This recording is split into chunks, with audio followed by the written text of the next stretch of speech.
Okay. Recording. Gretchen.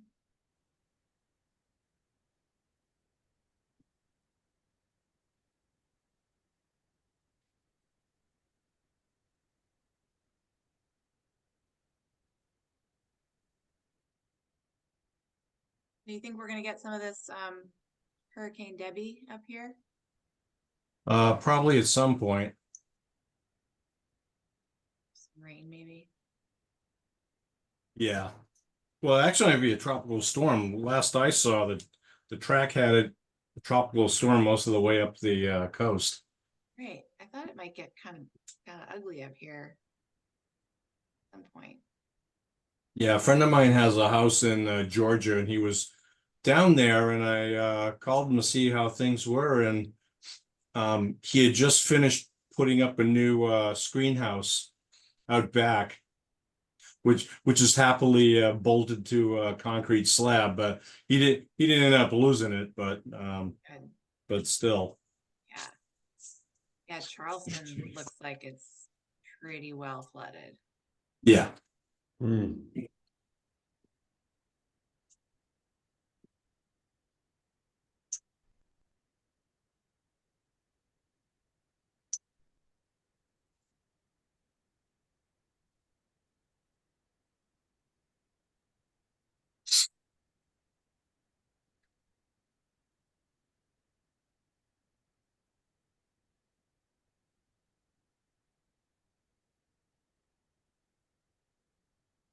guys get to any of the Yankee homecoming events?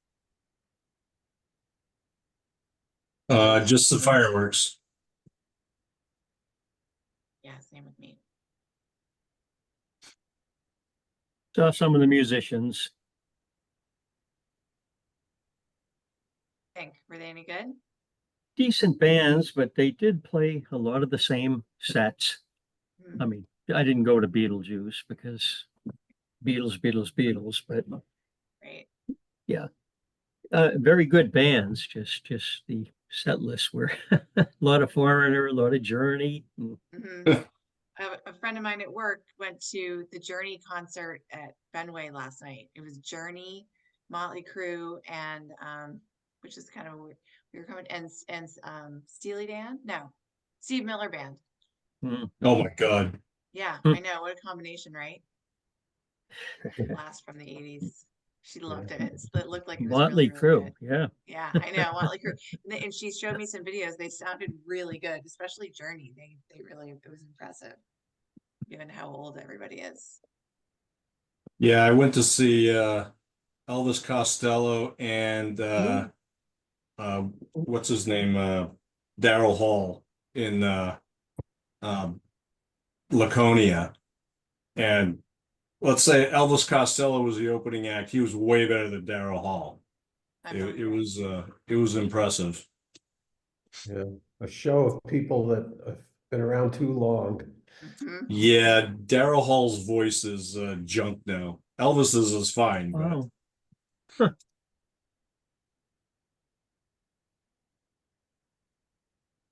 right, I'm gonna pull up the agenda. a couple more minutes.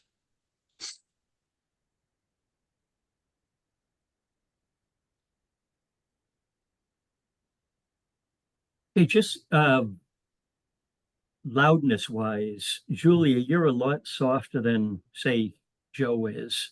Really? So I'm continually adjusting Okay. sound level here. How is it now? Is it louder? A little bit. Yeah, you when you get further away, Julie, you get a lot softer. Okay, so I need to maybe sit closer to my speaker. I tried upping my volume, but that's really just the audio for me. So I'll just try to speak louder and be closer. Yeah, Joe, you project very well. Okay. Can you hear me? Yeah, Yes. Hear you. Good. Yep. Okay. You're fine. Tell me if I get too loud, because now I'm going to be trying to speak more loudly. Well, you're not going to get anywhere near as loud as Bill is, so Okay. you're going to have to scream into your computer to do that. Okay. Why am I loud? No. Well, No. you're the best one I can hear right now. Put it that Huh. way. Okay.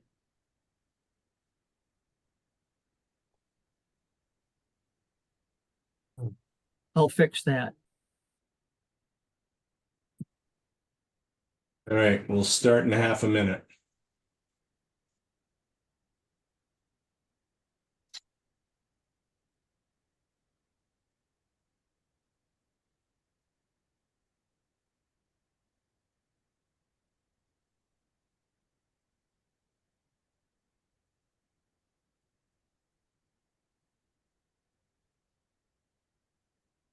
All right, it is 6:45. Let's bring this meeting to order. This is the Newburyport Conservation Commission meeting to August 6, 2024, taking place on the Zoom platform, and this meeting is being recorded. First item on the agenda are the meeting minutes from July 2nd, 2024. Can everyone Do see the we- meeting minutes? Yep. Yep. Okay,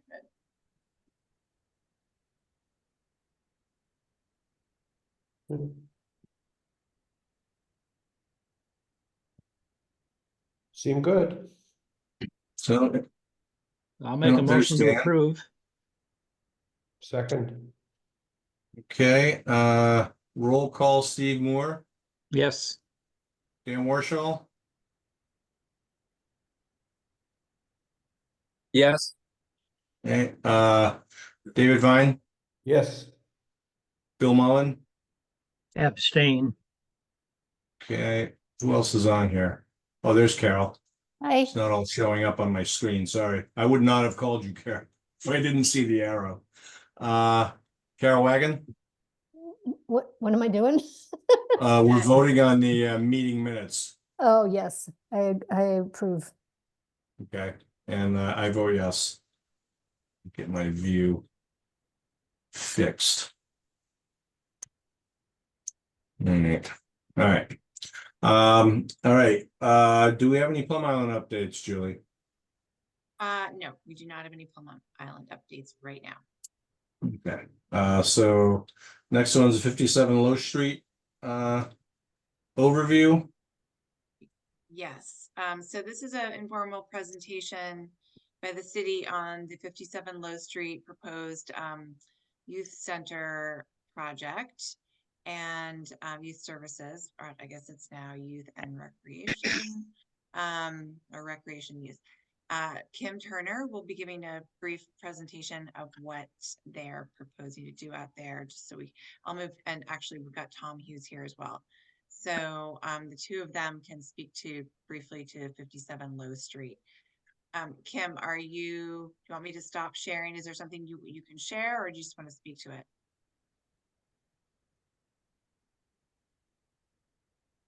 You need to unmute. There we go. Can you guys hear me now? Yes. Oh, great, thank you. Yes, I have it says share is disabled. Here, now you can share. All right, You should be able to. great. Can you all see this? Mhm, Yes. yes. Excellent. Yeah. Thank you.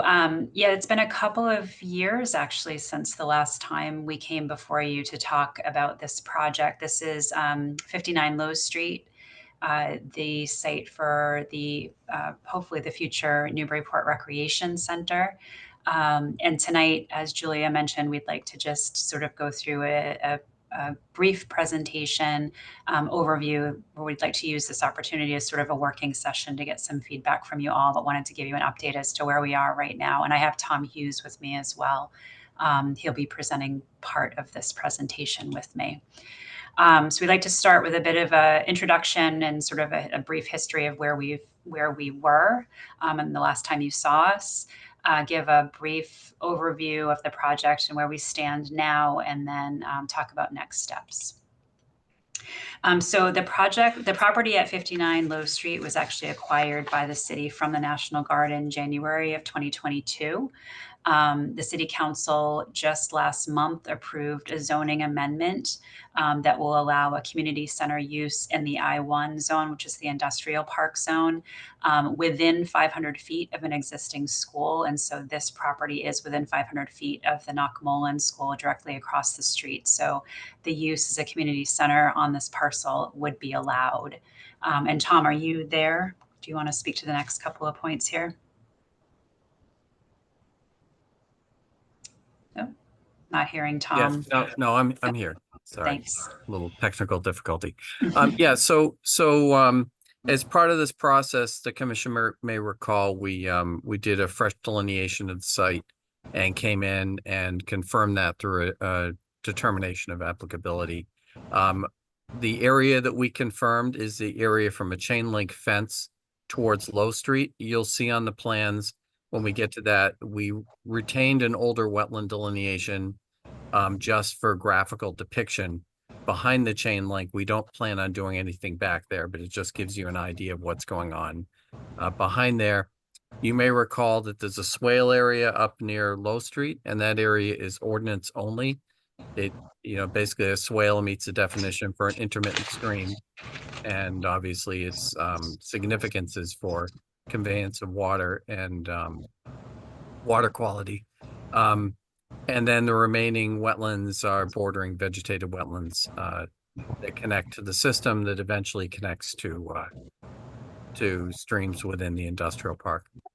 And you can kind of see on screen right now, you can see the area where there's wetlands coming into the site. And those of you who were on the commission when we did this determination, we went and did a site walk. You may recall that those wetlands that kind of come into the site along the left-hand side. Kim,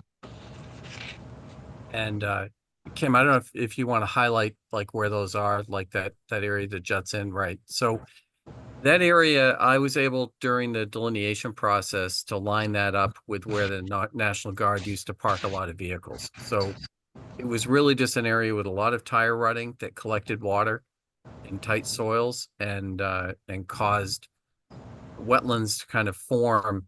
There's a marked topographic change between that and the larger complex out back. The larger complex out back is more of a classic wetland with just the remnants of a bunch of piles of fill in the middle that make up the upland. So anyhow, let's go to the next slide. Actually, I can take it from here. So, Okay, yeah. So the city's been working on sort of some design concepts for this project with a lot of input from stakeholders. We've had numerous meetings with city council. We've had some working sessions with the planning board. Obviously, the Department of Recreation and Youth Services has been involved every step of the way. Our architect is EGA Architects, and obviously we've been working with Tom Hughes as well. The city council right now is looking for bid pricing before they'll consider any funding options for the project. And so that's why we have progressed into sort of the permitting for the project right now. So just to give a very brief project overview of what we're looking at, the idea here, and I'm going to actually push forward here, is to repurpose this building here. That's this rectangle that's hatched is the existing building. And the idea is to repurpose that existing building, which is the old National Guard and Emergency Management building, and add office and program space in here. Then we'll construct a modular gym, which is this rectangle down here with a connector, which includes a lobby and some toilets. There's parking for 23 cars, as well as 2 ADA parking spaces with a one-way circulation so that parents can drop off children at the front door and continue out onto Low Street. The Knockmolin School is directly across the street here, and this is the horseshoe drop-off where the buses queue for the school. In the back, there's a small rear courtyard, including a small patio space and a half court, as well as a decent sized open lawn area immediately behind the building. There's also a side courtyard to the north of the building, which is for the younger kids, and it's fully fenced in. All of our sort of pervious or impervious developed space will all occur outside of the 25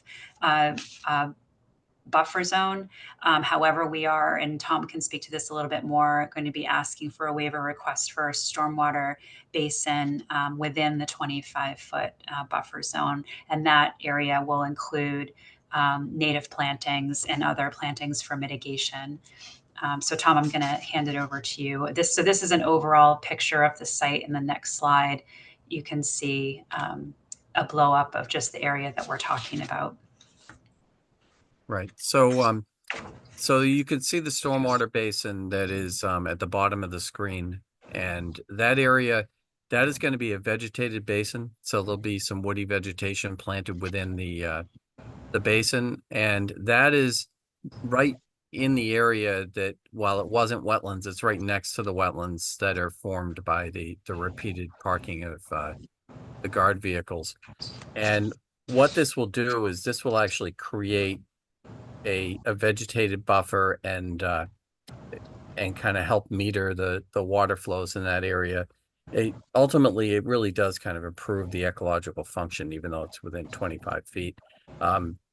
Clearly, the project has a public benefit in terms of providing, youth services with a nice facility like this. We really have tried hard to get everything outside of the 25 feet that we can, but obviously when you're managing stormwater, you've got limited options on such a small site on where you put things. So you can kind of see that basin design. Ultimately, what this does is this helps us control water. It's not just going into these tire ruts and making their way down to the wetland kind of unabated. Right now, there's really no stormwater controls on site. The site has a building, it has a parking area, and all the water just kind of sheets off towards the wetland. Some of it goes into the swale up by the road. And on the proposed design, there will also be a water quality structure that will collect some of the water on the Low Street side and direct that into the swale system up there after water quality treatment. So we do feel that while we're, developing within the buffer zone, this is a highly altered site. And ultimately, we end up, I think, creating a better ecological situation with the project, especially when you see the plantings that Kim will show you shortly going on, with this stuff. It's going to be a good improvement, but still give the youth a place to, to do their thing. Can I ask a question? Has there been any flooding out there with all the recent storms? Has that made No. any difference? No, the property is fairly high. It's not prone to flooding. It's not anywhere near a floodplain.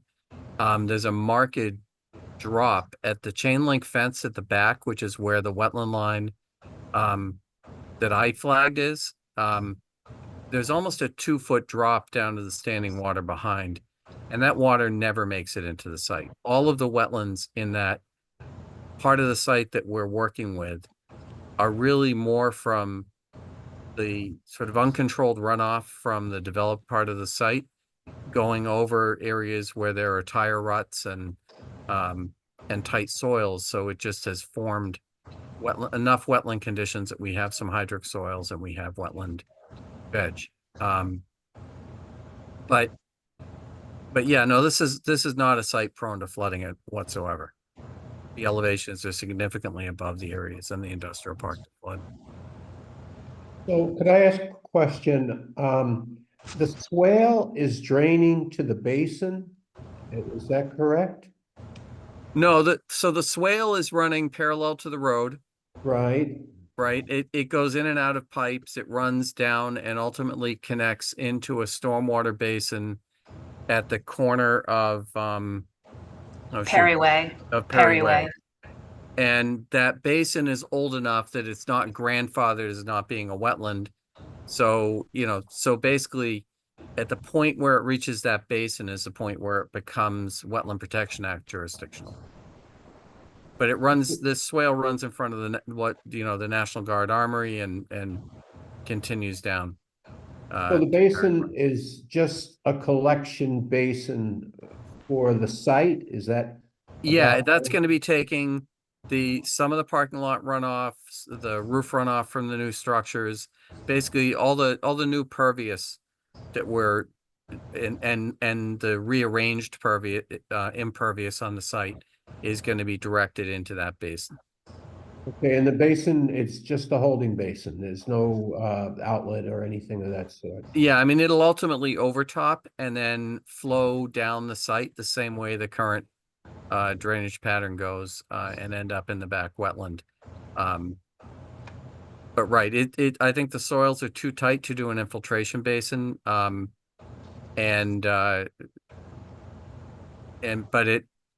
it should function well for water quality, and then when you look at a lot of what's going into it is is clean roof runoff as well. So Tom, then it's not really detention, it's more like a retention basin if there's no outlet specifically. It's not outletting directly to the wetland or anything like that. Yeah, I don't believe there's an outlet structure. It's still being, the final design still being done on it. So, Yeah, Julia, John Eric is still working on the design, so we don't have a final stormwater plan to show you tonight, but we're just sort of giving you the broad strokes and looking for questions so that we can get those answered by John Eric. Okay, so I would say it's pretty important to know where that water goes once it gets into that basin, whether it flows out through some sort of discharge pipe, and if so, in what direction and to where, and is there, any sort of treatment prior to, or is it just in a retention zone? That's sort of key to know here. Yeah, Kim, can you zoom in on the basin area? Yep. Probably a little blurry. Sorry. Yeah, it's good enough. What I wanted you to see is, so if you can see the wetland area, so it's kind of tucked right up against the wetland area. Yeah. And the idea would be any outflow from that basin should basically make it into that wetland area. And then, Kim, I don't know if you can kind of scroll a little bit to the left. And then that flows downhill, kind of smears across the property. But you don't want to direct discharge into the wetland, right? I mean, No, it would be treated water at that point. But what would happen is it would do overland flow into the wetland. Yeah. And then in that wetland that is fairly flat from where the vehicles have parked over the years, it would then flow through that area down. There's like a break in the fence where the water flows out currently down into that area around flag D10 that you see there. And then there's sort of a standing water area that's about maybe 2 feet below where those flags are. And the basin is entirely within the buffer area, or? Yeah. Yes. Yeah. Okay. And Do you what, expect this basin to be filled with water, like a pond? Like, what do you? We will know that answer when we, whether it's going to have water in it for what periods of time, once we're done with the design on it. And to the left of the basin, beyond those tree symbols, what is all those little circles? So I can actually go to the next plan. So I sort of started to develop a planting plan for this. So the idea here is that, well, I know on the previous plan it says grassed detention basin, which we're actually thinking about is a planted retention basin. So it would have all native plantings, things like sweet fern, low bush blueberry, a mix of native shrubs and perennials that would also act sort of as a buffer between the wetland and the developed part of the site to try to prevent, any encroachment into that wetland. Also thinking about putting in some understory trees. So I've got river birch in here and then some oaks out in the back, again, to kind of delineate where the edge of the lawn area would be and where the wetland begins. And then there would be some other plantings up closer to the building, but my guess is that you're more interested in what's happening sort of out in this buffer zone. So still sort of working through the planting plan. As I said tonight, our goal here is to sort of try to get as much feedback from you all as possible so that we can go back to our design team and make any changes before we file for a formal notice of intent for the project. Is that thing that looks like a fence next to the retention basin, is that a pergola? Or Here? whatever? No, Oh, the here? big, yeah, that. Yeah, that is a pergola with just sort of some like porch swings underneath it. That's right along the edge of the patio. Okay. And What what's is to that keep other- people from going into the wetlands if they're there at the center? Is there anything to, Back here? Into the wetlands back here, you mean? Or back in this wherever, area? I can't Well, tell. so there's from- a chain link fence right here currently that we probably Right, would not right where, remove. can you show me on the map? Because I don't know exactly what you're talking about. Oh, sorry, can you see my cursor? Moving up and down? No? Yeah. You're like at the edge of the property line on the far right, Carol, Yeah, Oh, if I okay. can where add that dashed line is next to the property line on the oh, right. that's there? very big Okay. right there. Okay, thank you. Very large blue line. And the basin itself will stop people from wanting to go into portions of that wetlands at the top of the screen. Right, that's the And- purpose of the plantings there. Right. But the other thing is that area of wetlands is actually quite walkable. Mhm. It's, but the area down below the chain link fence is going to be valuable because that does get standing water down in there. Behind the chain link fence. Yeah. Yeah. There's Right. like a little roadway through, and then on either Mhm. side, there's standing water. So Tom, when we were out there on the site visit, we were able to get through that chain link fence and actually go out and look at the wetlands. Yeah. And we, at the time, I don't know if it was just you and I or anybody else, but we talked about cleaning up the wetlands a bit and use them as an educational thing for the youth center and also for the middle school. So Yeah. I mean, that's something that we have I'd like to talked- see that. Yeah. I don't know that we can fit it in the budget right now. And that is something that we have talked about as being kind of an ideal would be to build on the youth center and building kind of an environmental program and some use of that back area, cleaning it up and all that. Well, for $7 million, I think we could do it. There's got to be something in that budget. So that's my 2 cents worth. Kim, How did you come up with the 23 parking spaces? It seems like if there was some kind of a youth event, those would go pretty fast. Yeah, so that was actually on purpose. So the zoning right now is one spot per I think it's 50 square feet or 500 square feet of floor space. So that brings us to I think 21 or 22 spaces. The way that programming works in this building, they only have about 12 families in the morning when the school is in session. So 12 parking spaces plus their staff gets them, 23 spaces would cover that easily. After school, it's primarily children that are getting to the youth center either by walking across the street because their primary population are middle schoolers or parents who are dropping off. If there is a larger event, it would be after school hours, in which case the people would use the parking lot at the Knockmullen School and walk across to this facility. Okay, is there any allowance in this plan to improve the walkway or? Yes, establish that's it? something that we're also working through with our design team right now. We've actually are going to be engaging TEC, who is our one of our traffic consultants, and they are studying, crosswalk, hawk signal, sidewalks, vertical curbs, that sort of a thing. So that's also Part of it. under consideration right now. Will be reviewed during site plan review with the planning board.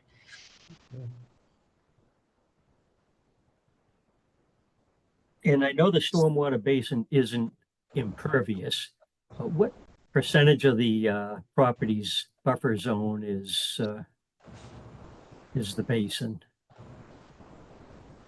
What percentage Uh, of the Yeah, we don't, I don't have that number, but we will provide that as part of our waiver request. We'll give you the exact numbers.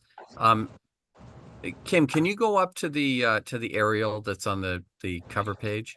Mhm. Oops.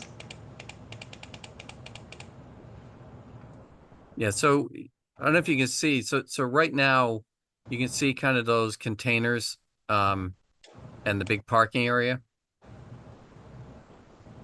The basin's kind of going in that area where the containers are and the wetlands right behind it. So it's pretty highly altered right now. You know, this isn't your sort of highly valuable wetland, but it is wetland and it is protected. You can see where, you know, on the other side of that chain link fence, you can actually see the dark areas of standing water.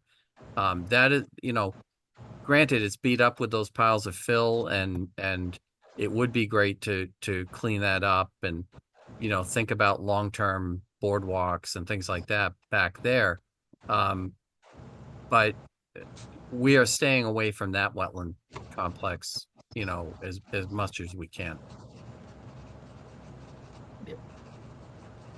And I think when we file, it would be good to set up another site meeting, because I don't think all of you have enjoyed the pleasure of visiting this site. No, that would be good. All right, we have anything else for now? All right, hearing none. Thank you, guys. Well, thank you. Thank you. Thank you.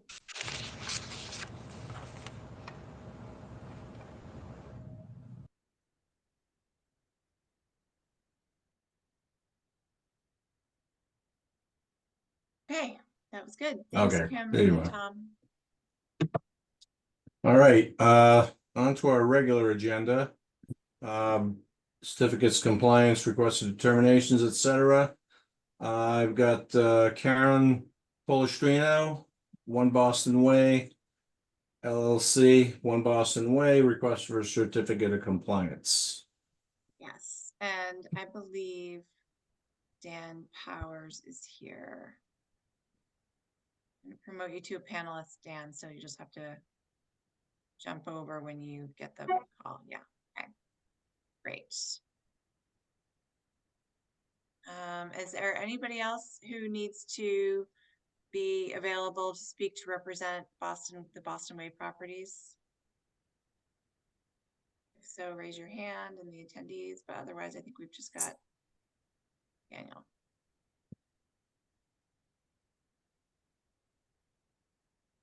Okay. Okay. Yes, hi. Do you want to do any sharing of your screen for this? Yeah, I can Okay. pull up the as-built plan if you'd like. Okay, great.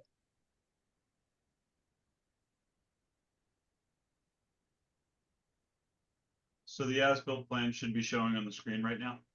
Yeah. Okay. Hi, members of the commission. My name's Dan Powers. Just sure, sorry. But is the plan still on the screen? Yes. Yes. Okay, good. Sorry, I just wanted to shift it to a different monitor. My name's Dan Powers. I'm an engineer with the Warren Cameron Group in Danvers, Mass. And here tonight representing on Boston Way LLC regarding this COC request. So this and the next agenda item, they're kind of a shared property at this point. So we wanted to submit them at the same time. I'll try to focus on 1 Boston Way for now, and then we'll jump to 3 Boston Way after. So everything here was built in substantial compliance with the design plans.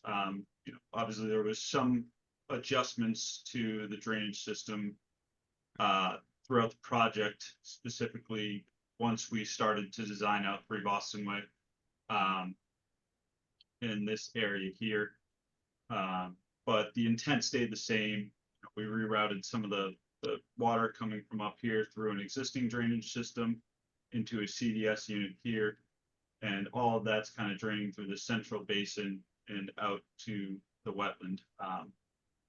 Providing treatment through a hydrodynamic separator. And then, yeah, the properties share common entrance, or not entrance, but they share a mutual driveway up here. That was added in during the 3 Boston Way site plan. And all of that's kind of handled through easements. So, yeah, I guess if there are any questions, I'm happy to answer them now.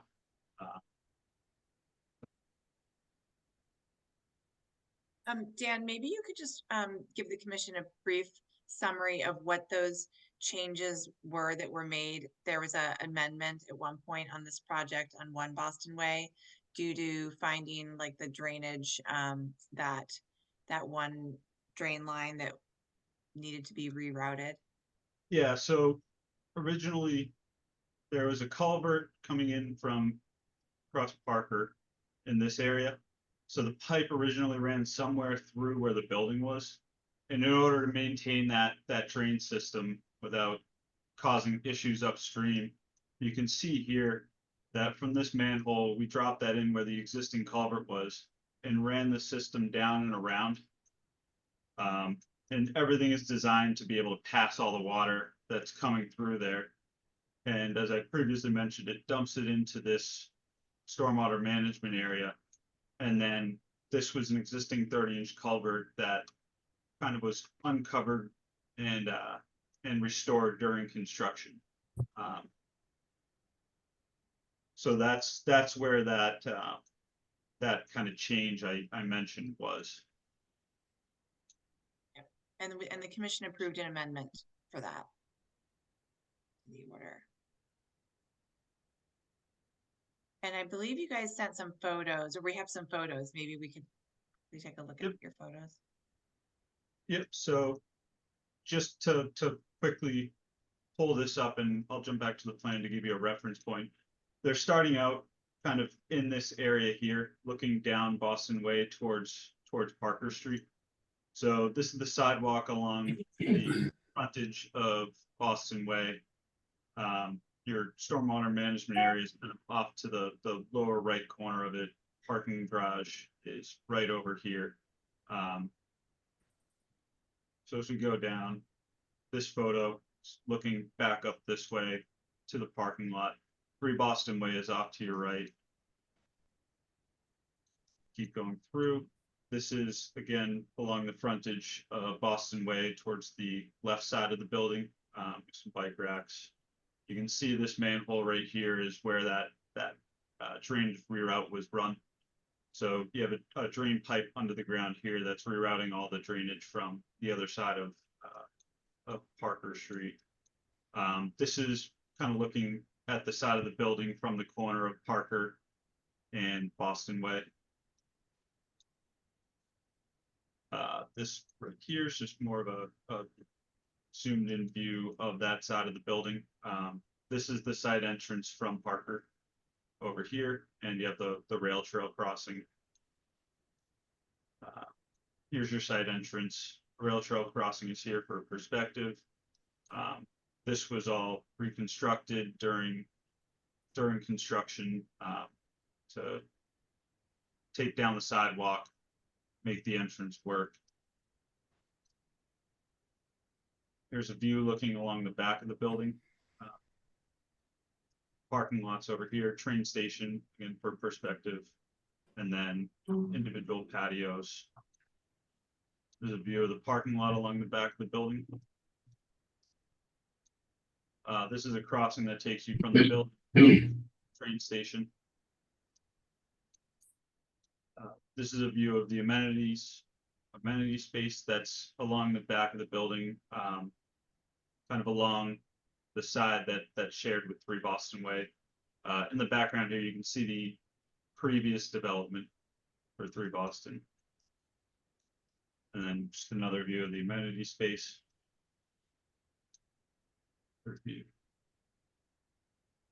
This is the walkway that was installed to connect the property to the rail trail on the left and the train station on the right. Just a view through the parking lot of the building there. And then we're going to kind of start working our way back from behind the building back out to Boston Way here. You can see some of the walkways that were installed. Parking lot.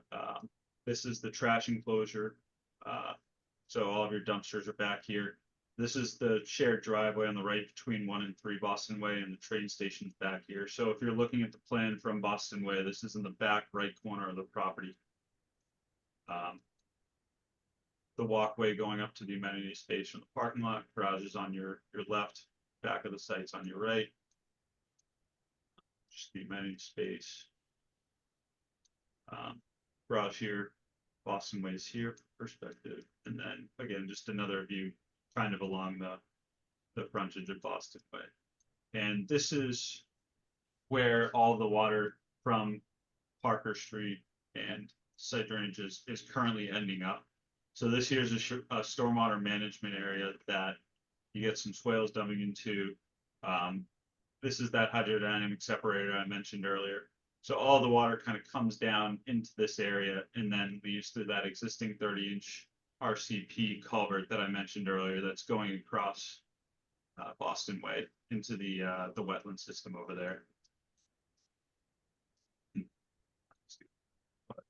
So that's kind of what the site looks like now. Has the site experienced any flooding in these couple of years? Not that I'm aware of. Yeah, and no problem with the underground parking and pumping in and all your pipes and everything are handling it. Is that water level ever go down, or is it always up like that? So you can kind of see from the photo, you know, the pavement's wet. So this was either during or shortly after a rain event. So we would still expect to see a little bit of water in this pond at that point. I can't speak to any existing drainage issues, you know, with the building or parking garage. We haven't been made aware of any. Okay. How about the plants? We usually have the 2-year to make sure the plants are all in place. Is that been achieved? Do we all the plants accounted for? My understanding is that what was the comment from? In this case, there weren't really any planting mitigation areas for impacts. So I don't know that there was a requirement for monitoring and maintenance other than, you know, their typical landscaping plan. We didn't have a mitigation area that we were particularly concerned about.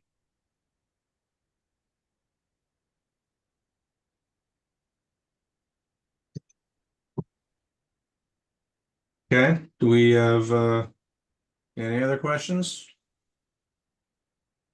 I just had one question. I remember back when the project was proposed, there was some discussion about like hanging gardens off the west side of the building along Boston Way. Did those make it into the final plan, or was that just something that was discussed in that earlier proposal phase? Do you recall that, Dan? Very loosely. I don't know if I don't believe we moved forward with that. You know, you can obviously see there's some plantings here. Yeah. I believe that originally we may have thought about putting them in for stormwater controls, but realized we didn't need to, just to, you know, peak rates worked with our system because you're essentially going from a paved condition in the existing condition and you weren't really increasing impervious area from existing to proposed. So instead it was just, you know, some landscape areas were essentially proposed and approved. Okay.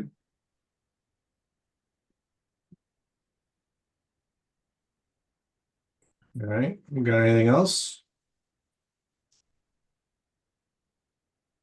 Anybody want to make a motion? Motion to issue the certificate of compliance for 1 Boston Way. Second, All right, roll call, Steve Moore, Yes. Dan Warshall, Yes. Carol Wagon, yes. David Vine, Yes, Bill Mullen, Yes. and I vote yes. Okay. On to 3 Boston Way LLC. We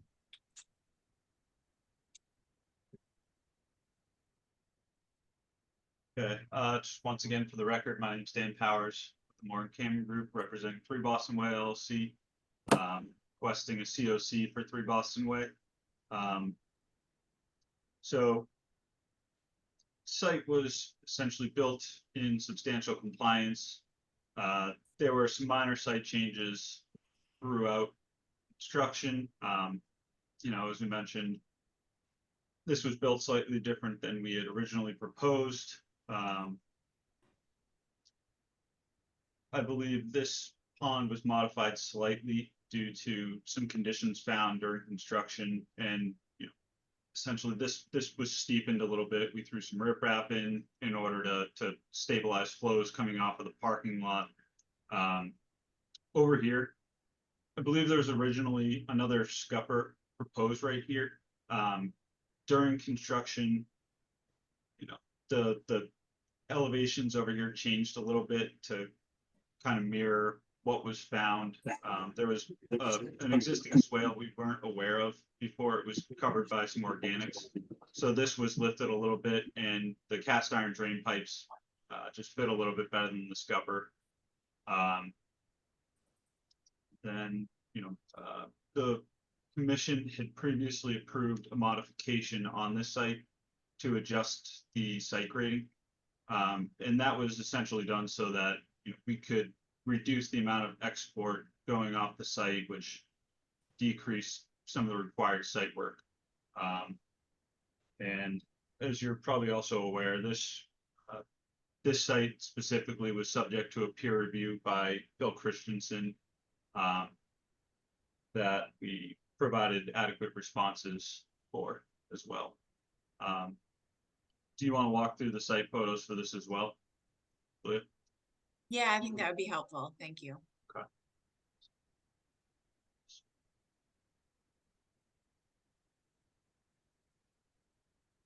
Okay, so this is kind of starting out in the same spot that we ended at for 1 Boston Way. So this is the kind of swale or stormwater management area that collects all the water prior to it being discharged away from the site. Right here, you're looking at an area, standing here, looking down Boston Way along the frontage of the site. Right here is a little further down Boston Way, looking at the corner of the building and start of the swale. So your site entrance is down over in here. Here, kind of looking out back towards the train station from down over here. It's kind of looking from the train station in between the 2 buildings out towards Boston Way. So this is a little bit of an amenity space, shared space. That drainage pond I was talking about earlier is down below where this fence is, for a little perspective. Looking the other way on this, so your train station's behind you, drainage pond's right here. This is your shared driveway between the 2. This is looking along the back of the building out towards, away from 1 Boston Way.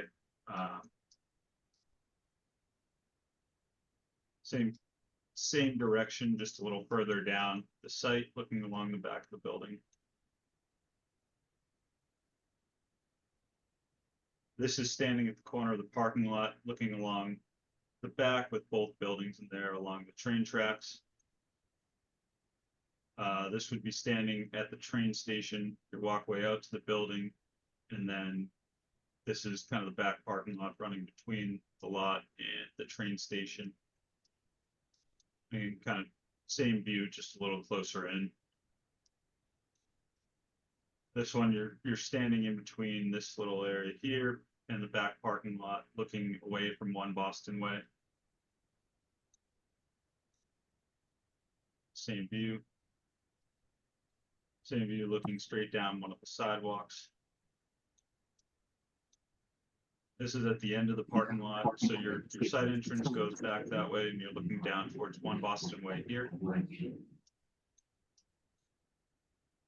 This is a view of one of the generators, transformer pads right here.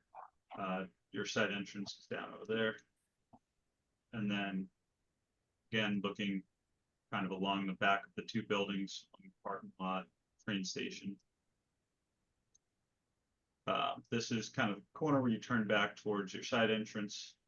This leads towards 1 Boston Way. You have your parking garage down here in the building.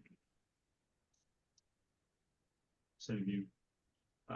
You have a stormwater management area over here, side entrance, and then your swale leading back towards the drainage system we were looking at earlier. This is a view along the back of the building.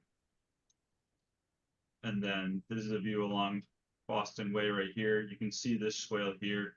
So those 2 cast iron pipes I was talking about earlier, those are coming out here. You have some drainage that allows water to get off Boston Way into this swale. And then just another view of that swale along the front of the building from a little further down. This right here is a culvert that runs below a walkway up to the building and some stairs. That just connects 2 sides of the swale together. Closer view. This is your drainage system for both buildings, connecting, again, pipe going under Boston Way that was reused from the existing to the condition now. And then that's what we have for those. Do you have any questions at this time? Yeah, I have one, and I should have asked it on the first one. That 30-inch pipe that comes out of the pond and goes under Boston Way and then into the wetlands. Yep. What's on the wetland side to dissipate the water flow? And I don't know if you have any pictures of it, maybe not. I don't know if I have any pictures. I unfortunately didn't pull one up before. So this, as I mentioned, this was an existing pipe under the street. I believe they may have dug out this end here to restore it. But unfortunately, you know, I wasn't involved with that phase of it, so I can't speak to that. Okay, I'm just concerned that you got a full 24 or 30-inch pipe going out there, and if there's nothing on the other side to dissipate that flow, you're probably doing some damage to the wetlands. So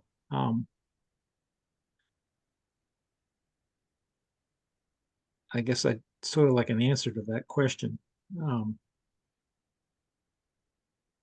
Yeah, I would agree with that, because we do need to know what's going on with that outlet.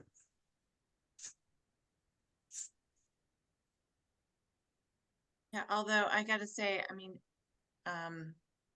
that's given that was an existing 30-inch outfall pipe right there, or connection, stormwater connection across the street, and neither of those 2 sites, 1 or 3 Boston Way, had any stormwater management features on it before, and both were developed, and now there's, you know, a detention basins and treatment on both sides, that given the stormwater management standards that they had to meet, there shouldn't have been any increase in the rate of runoff from the site over pre-existing conditions.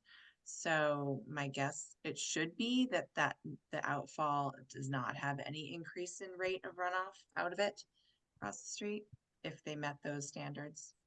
I would add to that. So we did perform an as-built hydraulic analysis for 3 Boston Way. The rates of runoff are decreased for the 2 and 10-year storms. The 100-year, you can't really evaluate it because everything's operating under theoretically the the pipe underwater since it's within the FEMA flood zone. And I would also add that, you know, with the site development, you now have treatment measures in place for both sites, where before it was just parking lots going into a drainage system untreated. So there have been on-site improvements for that discharge.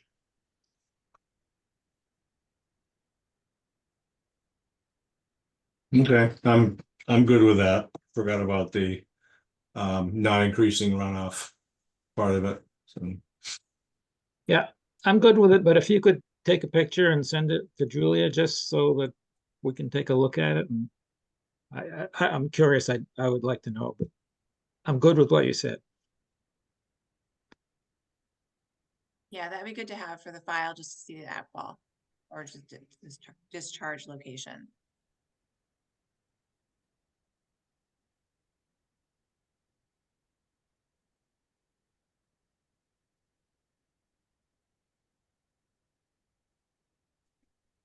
Did we lose Dan? okay. Do we have anything else? Any other questions? Well, I guess, Dan, do you agree that you can do that?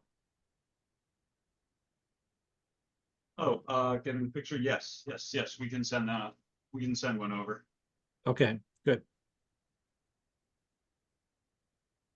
Okay, I'll make a motion to issue the certificate of compliance for or completion for 3 Boston Way. Second that.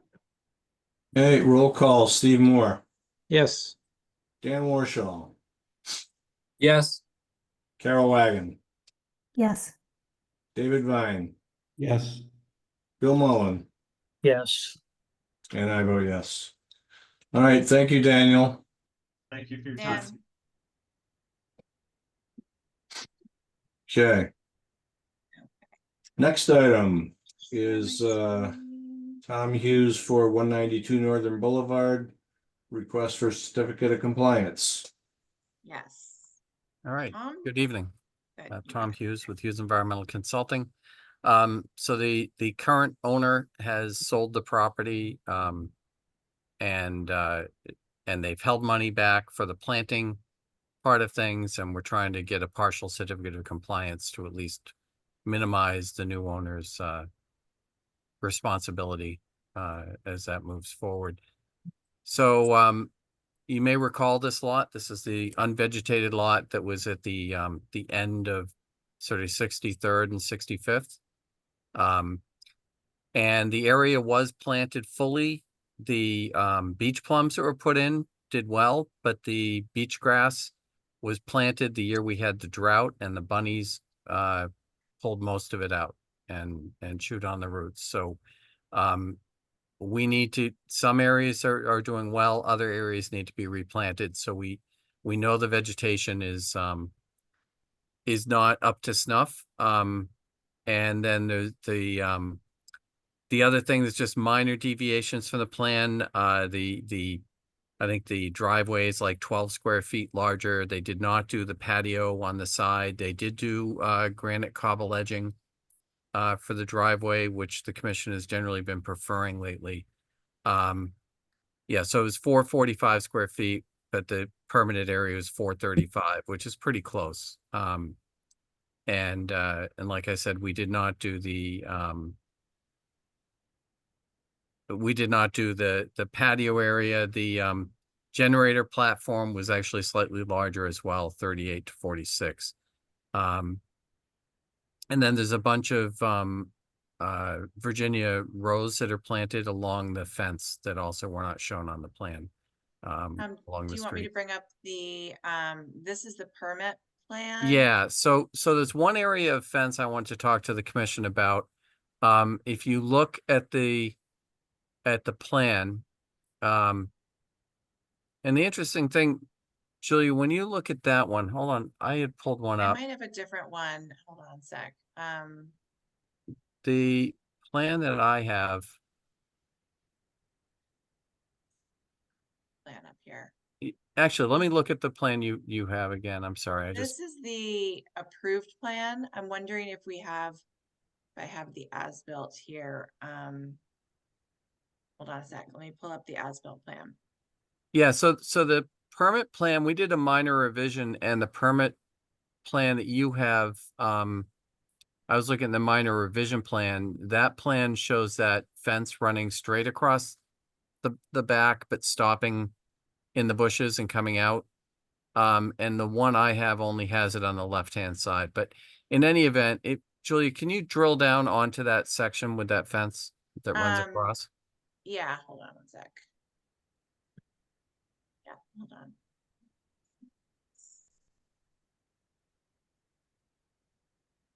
So the permit plan did show a fence running across the back, but the whole area is basically fenced off and not really, used for any more than maybe going back and picking some beach plums. So the question would be, and actually, something that is a different plan than the final plan. Let me I pull up know. the final plan. Yeah, But- I'm gonna see if I can find it too. Let's see.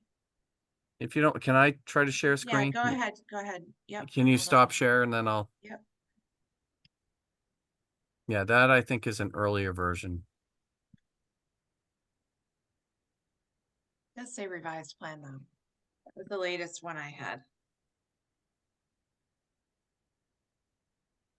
Yeah, this is the one where we came in for the generator and HVAC pad. Okay. Okay. And at one point we had that iteration that you had where we came across with the fence and then we went up and we had no fence in this area. Mhm. And the commission may recall what we chose to do later is we brought that down further Right. and went back. So the area of fence that was here was eliminated.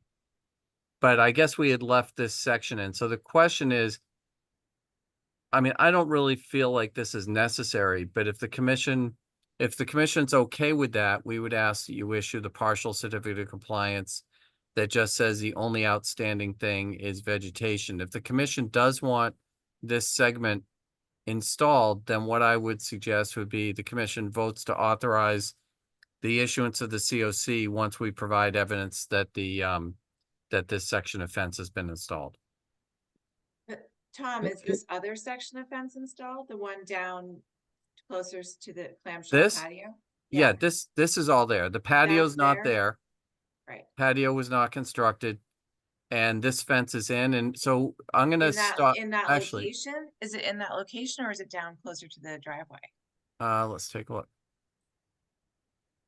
You briefly flashed some pictures up there that might be helpful. Yeah, I just pulled up those same ones. So let me just, only you guys are in the way of my Adobe controls. Hold on a second.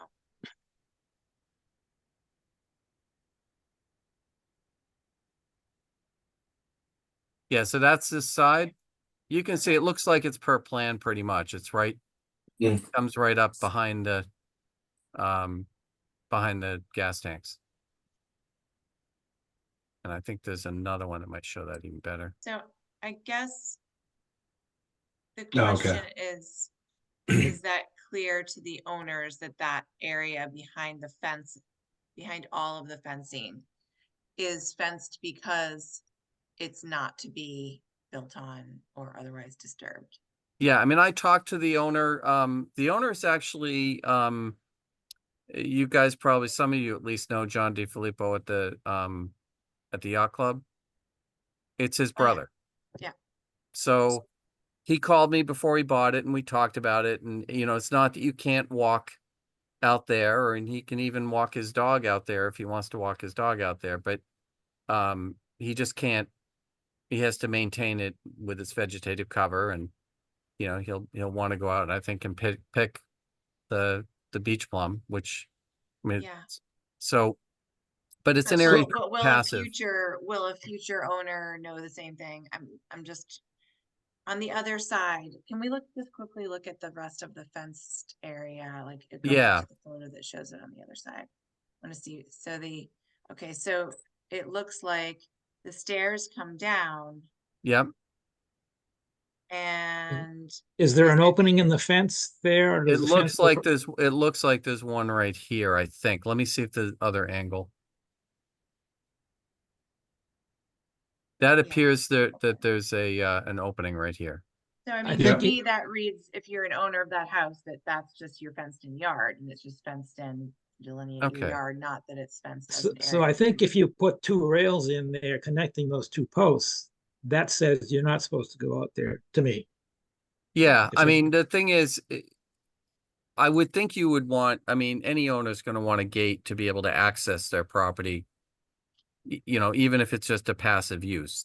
They own the property, there really should be no reason they can't walk through there and get Lyme ticks on their legs if they'd like to. But it should be that level of passive, you know, walking through, not trampling. I think either, you know, I think a gate could go there.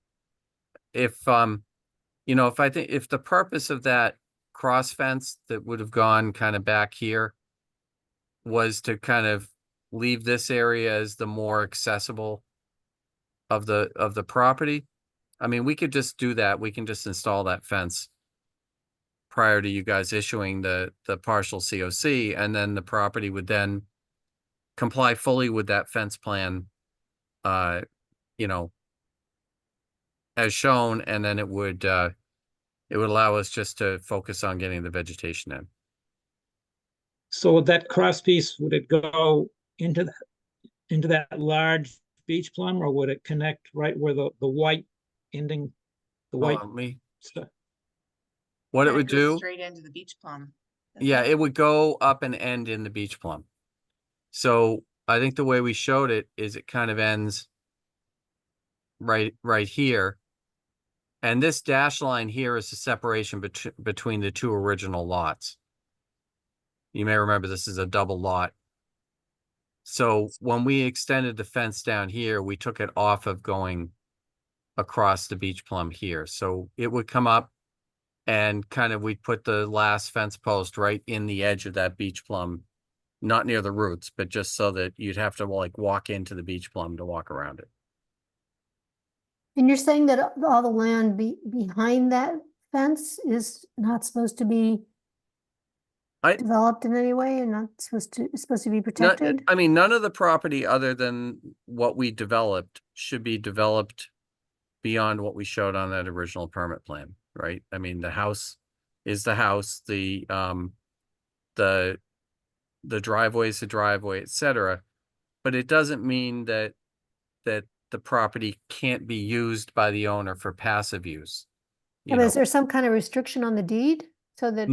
No, I mean, but anything that would extend beyond this, I mean, I shouldn't say it's a never thing, but they would have to come back to you with a notice of intent, and they'd have to show that they meet the performance standards for anything further. But Point of it was, just to go back to like the intent of it, was that this was basically a fully vegetated site when, and a vacant lot when the project was built. So the agreement was that the footprint that they were placing on was the maximum amount of footprint that could be built on, because otherwise they would be impacting vegetation, and that's not permittable under the ordinance and under the act. So in order to make sure that all of the mitigation vegetation that got planted and the remaining healthy vegetated areas of the site would remain that way, so that an owner of this new house wouldn't go out there and build a patio or store a bunch of trucks in the backyard, or that kind of thing. So in order to prevent that from happening, which is typical sort of like creep, homeowner like backyard creep, the fence was proposed.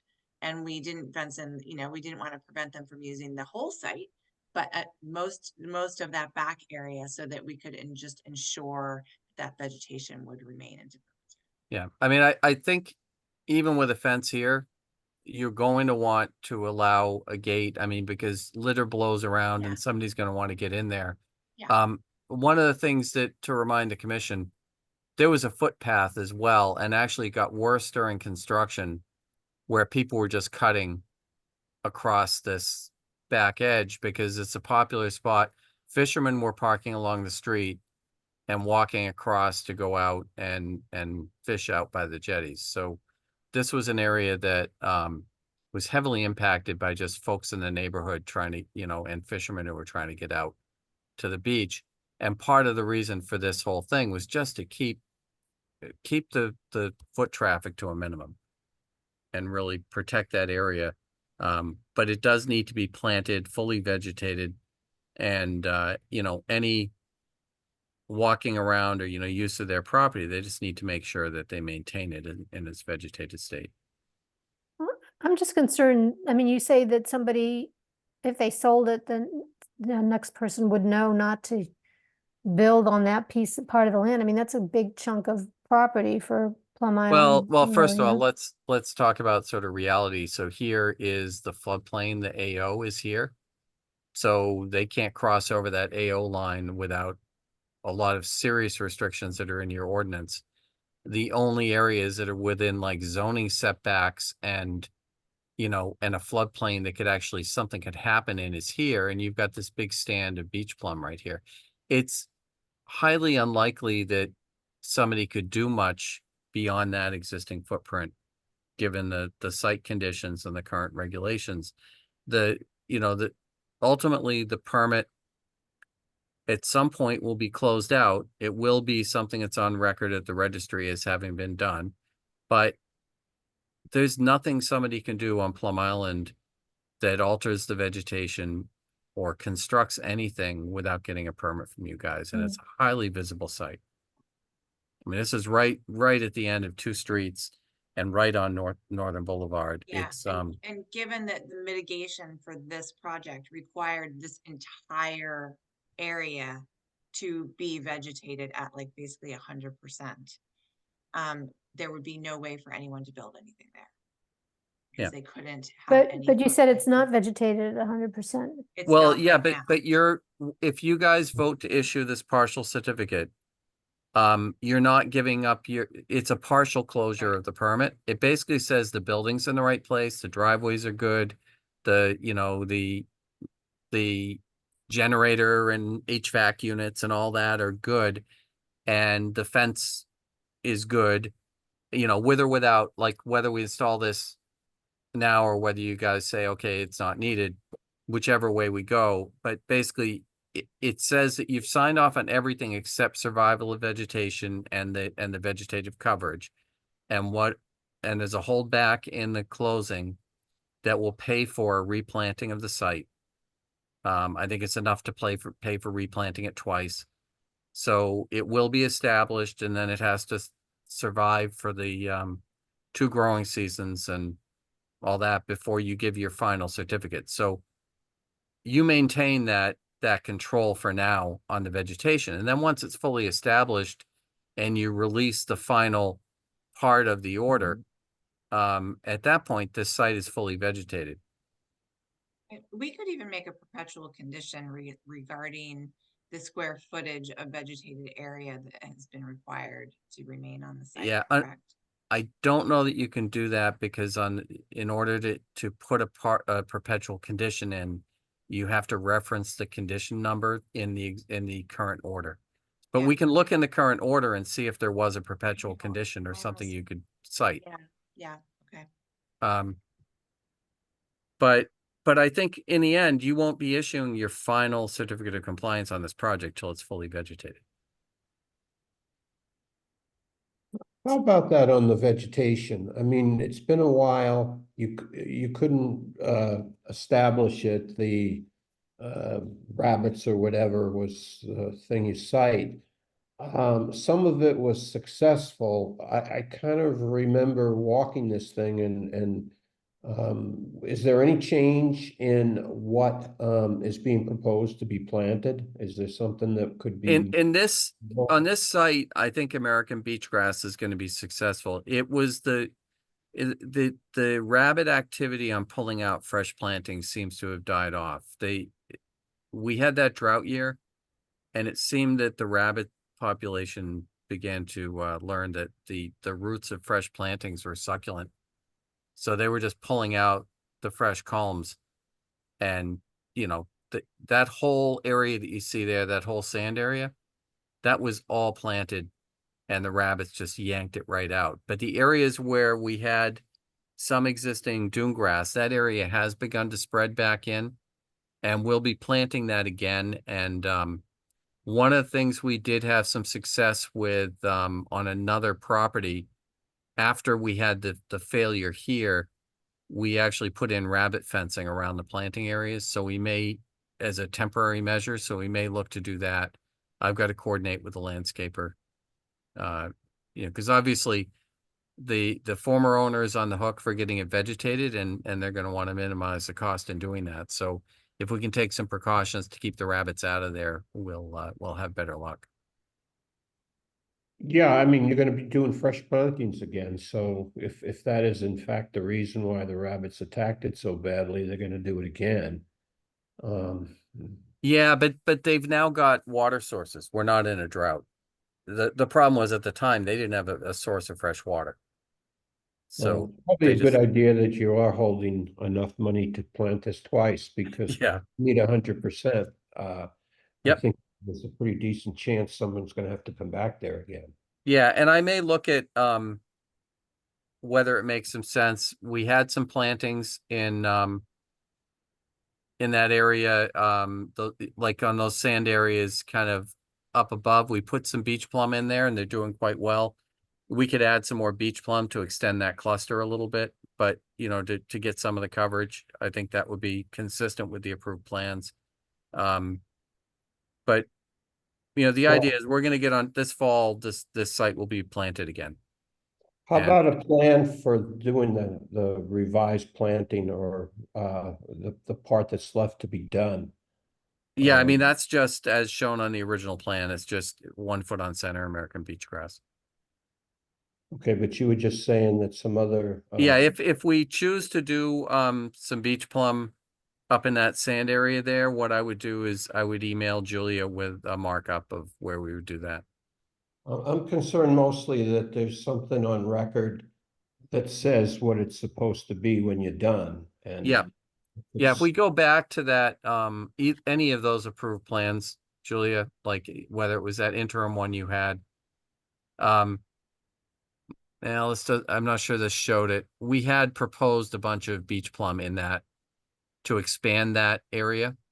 And we also had some transplants from the driveway area that went back there. So maybe it's on that. Let me look on the approved one I pulled up.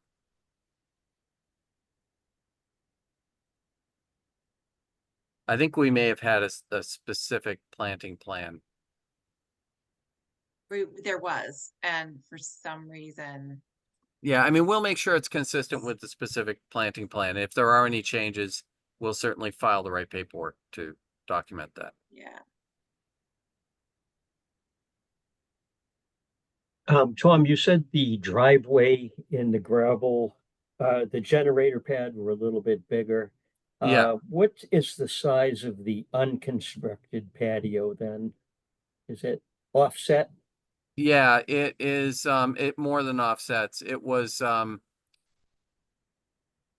to show it? let's see if I have the Yeah, area. wanna I have that share. plan in front of me. I know I'm not sharing it with you, but I can if you want. Let You me I can. find guess it. as long as it more than offsets, and that's Yeah, good. the clamshell patio,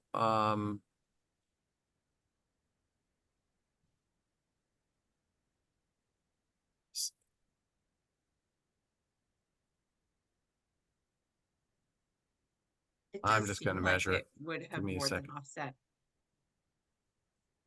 It seemed like it would have, seems like Yeah. it was good size, and that was Because. 10 extra square feet. Mhm. yeah, For the driveway. it's 10 by 10, so it's 100 square feet. Okay, So that's plenty.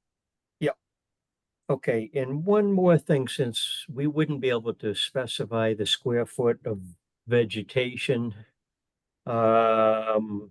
Beside it being hard to develop, is there anything to prevent the lot from being split up again? Yeah, it's a non-conforming lot, even double lot. So the lots are merged for zoning purposes when they're under the same ownership. So, I mean, is there something to prevent somebody from going and trying to get a variance? I mean, they'd have to justify that with the zoning board. And I mean, it's not likely. And then even then, it's gonna be a fully vegetated lot. It won't meet the vegetation performance standards. Yeah, it's not, I don't think it's gonna happen either because the city's policy is to not create any new buildable lots on Plum Island. Right. If it's Yeah. not already designated as a buildable lot with a water sewer hookup of its own, and they've been paying taxes on their lot with those betterments, then it's not gonna get. Yeah, if there was a way to have done it, we would have done it when we permitted this house. Okay, thanks. Okay. Anybody else? All right, Do we need to decide on the fence or not fence? Yeah, if we can have that discussion and then we can discuss the next steps. Okay, oh, I'd like to see the fence. I would too. That's what was there. Okay, I fair would- enough. I prefer to see it. All right, fair enough. So, we'll do that. What I guess I would respectfully ask the commission is if you would consider voting to, authorize Julia to issue the COC, the partial COC, once the evidence the fence has been installed is provided to her. Because we don't have to wait till fall to put a fence in. Then we don't have to have another, public hearing on Right. this. This also gives assurance to the seller as well as to the new owner that, the issues have been minimized. Okay, yeah, sure. But how are we going to provide for something on the planting? I'm sorry, I But- missed. What's your question, Carol? If we only say something about the fence, what happens to something about, guaranteeing the plantings? Oh, so if, Julia, can you pull up my actual COC form? Yeah.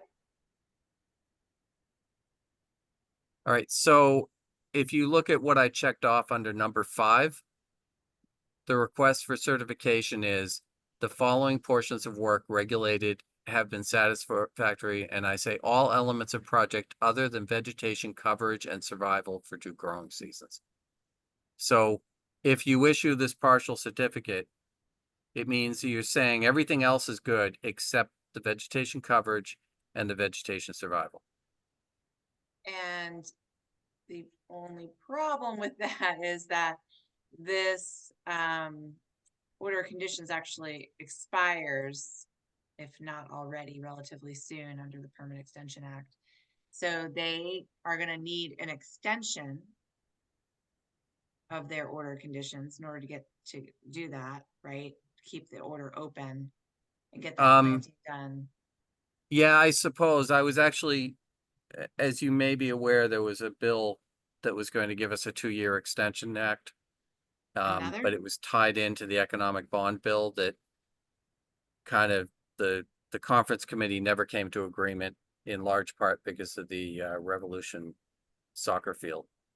Mhm. So there is likely to be a 2-year extension act passed by the legislature in the next few months, but I will send in I a, wouldn't bet on that. Maybe can we get that? We have this we created a mid-project permit compliance form, which requires it's sort of like at this point, if there's a partial or if they're getting an occupancy permit, but they're not done with the work yet, that requires the applicant to identify the remaining work to be done under the order of conditions and when and how they're going to get that done and when they expect to request the final Think you're certificate of frozen. compliance. okay, so you want me to, I'm happy to submit that information to you. I also think planting probably can be done with an administrative approval, since that's all that would remain other than the fence. The fence is the. Yeah, it's just that we don't like to leave these things hanging out there for the next 25 years, you know what I mean? Yep. So it'd be good to have them commit to a date. Yeah, by no, which they, I think the deal between the buyer and the seller is that has to happen this fall. Yeah, okay. As well, so. So we'll just get that in writing. You can use the mid-project permit compliance form to do Okay. that. I believe it's online. If not. All right, so we I can- guess what I would ask is that the motion could include installation of the fence and filing that form with you Yep. before you can release the partial COC. Yeah, I like it. And the way this works, and I hadn't really thought of this before, but you now have the ability to sell this lot with this partial COC. What- It is already sold. so what is in fact the incentive for the owner, the new owner, to finish the Because the contractual terms of the sale included the seller putting a significant amount of money in escrow, and the buyer understands that there is a lien on the property constituted by the order of conditions. Even with the partial COC, it's still a lien on the property until it's fully satisfied. And technically, if they don't submit a request for the complete certificate of compliance before the expiration date of the order of conditions, it's a violation of the order of conditions. Because that's a special permit. That's a special condition in the order. Now, because we added that in years ago. well, as long as it's made clear to the new owner, just as opposed to just kind of forgetting about all this. Yeah, no, there's no intent on forgetting about it. I've, like I said, there's been significant money set aside for this, and even if that's the fence wasn't included in the calculus, they way over budgeted on the vegetation part, because there's a little bit of unknown because we had not come into you yet. And that's the point of when we put together this mid-project permit compliance form, it was exactly for this reason, to remind people that there's still work that they need to complete and that they have to get their certificate of compliance. Yeah. And that if they don't, it's a violation of. Yeah. So if you can even email me that form, Yeah. that'd be great. We'll take care of that, and I'll get folks moving on putting in that fence spur. So does that form mean you don't have to apply for an extension of the order of conditions? No, it still does. Okay. They still should extend their order of conditions if they don't have a complete certificate of compliance yet. They really Right. still should. I'm wondering, I mean, is this thing I think has expired, right? Probably. Can't do the calculations right now because I don't remember the exact number of days. But Yeah. it would have expired in October of 2023. Then you add on the whatever it was for the permit. Oh, the right, cooling right. period. Yeah, we can figure that out, Julia. And if I need to either fill out an administrative approval request or an RDA or, I don't think this would warrant a new notice, No. but No, I wouldn't either. It just, if it's not expired yet, let's just have them do an extension Right. request along with their mid-project compliance thing. yeah, and I do think I think the legislature is intent on passing this Extension Act. It was passed by the House and the Senate, and that language wasn't different. The problem was there were a bunch of other things the Senate put in, and the House hadn't, so they never could come to agreement on everything else. Got it. It sounds like they had a pretty bad end of session this year. Yeah, yes, it does. Well, Martha Healy was supposedly trying to get them back, so who knows what else they'll deal with, if anything. Yeah, I've been in regular touch with the senator because it's not just my projects. I think Newbury has 2 or 3 that the permits expired mid like subdivision construction type stuff. And I have a couple that would benefit because ORADs have expired. But Yeah. it's not a big deal for me, but It's also it's not a big deal to get an extension either. Yeah. No. So with that, I guess I would ask you guys to just move this and again, pending those 2 items, authorize Julia to issue the partial COC as requested. And what the 2 items were the fence and what else? The fence and that form, the mid-project Okay. form, and whatever I need to do to authorize that, the fence and the vegetation going in. Okay, I'll make a motion to issue the partial certificate of compliance with the 2 things that we just talked about, the fence and the mid, whatever it was. Mid-project form. Okay. Might want a second? I'll second that. Okay, roll call. Steve Moore, Yes, Dan Warshaw, Yes, Carol Wagon, Yes, David Vine, Yes, Bill Mullen, Yes. and I vote yes. All right. Thank you so much. Thank you, Tom. thanks, Have a great Tom. night. You too. Okay, next item is Norino Mira, 251 Low Street, request for extension to the ORAD. Yes, okay. We got That's Rich Kirby this. there. Yes, let me see if Rich Kirby wants to just quickly speak to this. I'm promoting to panelist Rich, so hold on one sec.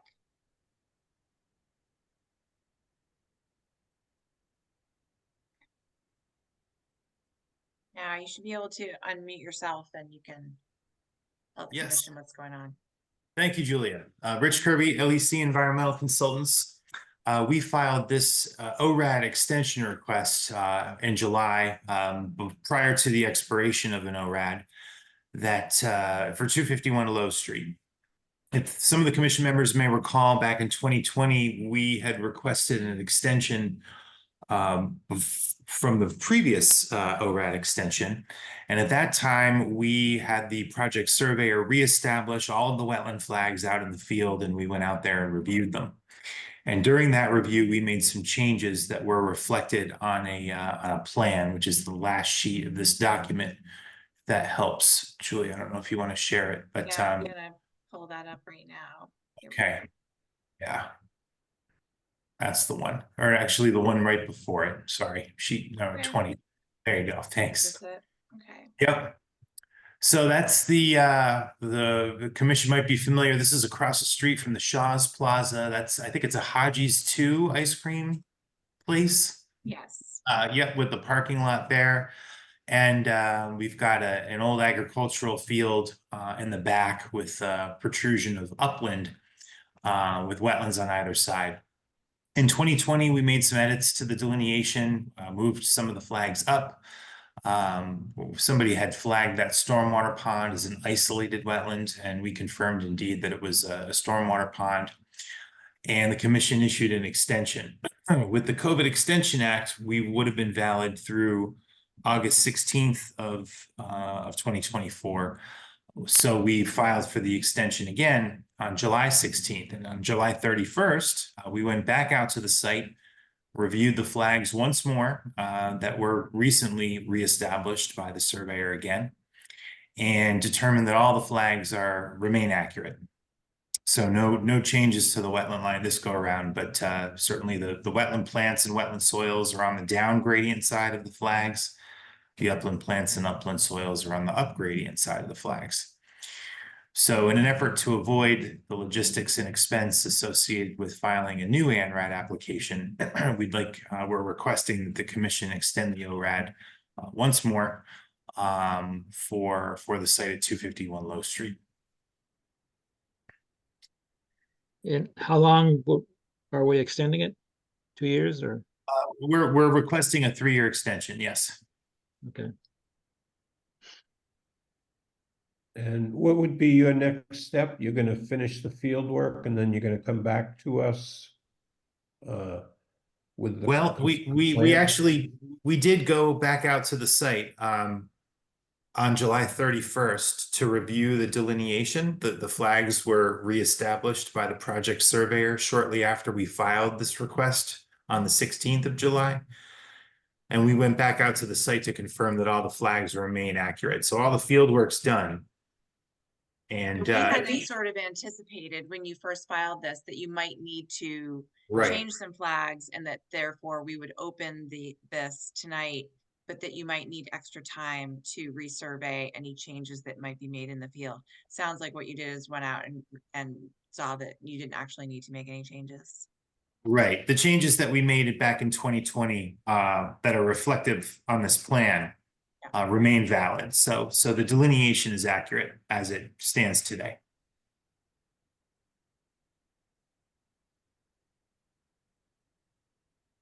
Okay, so we don't need an updated version of the map? We'd Correct. only need an Or- updated version if they were gonna make some modifications again, like they did last time. Okay, okay. But they should probably update the date of it in order to maintain what we're trying to accomplish here, to keep it going. You want to do what, David? I was suggesting that maybe this should be updated to reflect the fact that it hasn't changed or somewhere. Yeah, that would probably be Well, a good so idea. actually, when the, on the ORAD That form, on the extension form, it does ask whether or not any modifications have been made. So it does, it's sort of the changes or no changes is reflected on the form that you issue when you issue the extension. Oh, okay, okay, so that's not necessary. Yeah, Okay. it's included. all right. Maybe else got any questions or concerns? Not hearing any? Can we get a motion?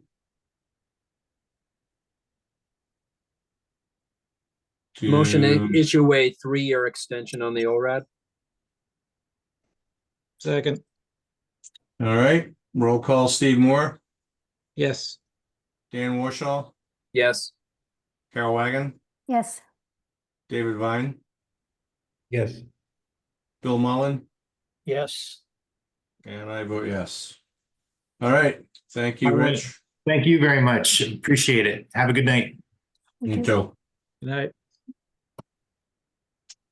Okay, next item is Mark Drago, 3Q Street, request for certificate of compliance. Yes, okay. Here's 3Q Street's request for certificate of compliance. Anybody, if anybody's here representing 3Q Street, please raise your hand. I don't see anybody. Well, No, I don't see anybody.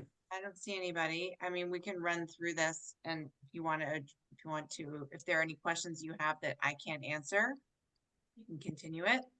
I'll show you what I have for the documents that were submitted. Here's their request for certificate of compliance, Mark Drago.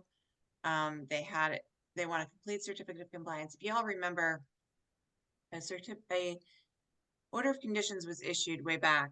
I guess, let me check my notes. It was in 2020 that involved a second floor addition on an existing single family home at 3Q Street, which is right on the basin. A new chimney, door landing, front porch, etc. When they did the project, they did a little bit beyond what was actually approved, fencing, some other landscaped areas, and they also put in this wall. This is an existing seawall. They filled in the cracks and they refaced it. You can see, and because it was apparently crumbling, etc. But the refacing of the wall, commission determined a violation, along with some other, they had put a bunch of boulders in here and other elements that were considered violations. So an enforcement order went on the property, and as a result, they submitted a notice of intent.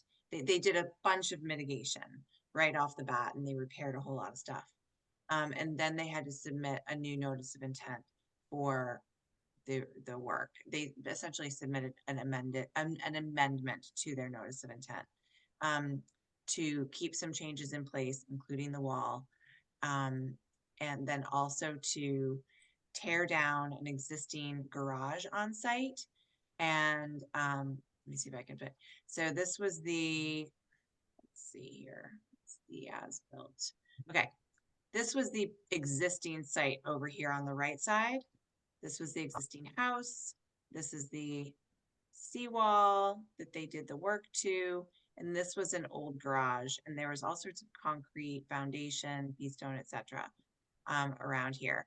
What they did is when they amended the notice of intent, They modified the plan so that they could keep some of the changes that they had already made that weren't approved. They did mitigation for the others. We had a coastal engineer come out along with the city, because some of the seawall is on city property, to take a look at the work to the seawall that was done. And it was determined actually that there was no adverse impact from the modifications to the seawall on the resource area or on flood zone or flood protection or anything like that. So the commission allowed them to keep those repairs in place.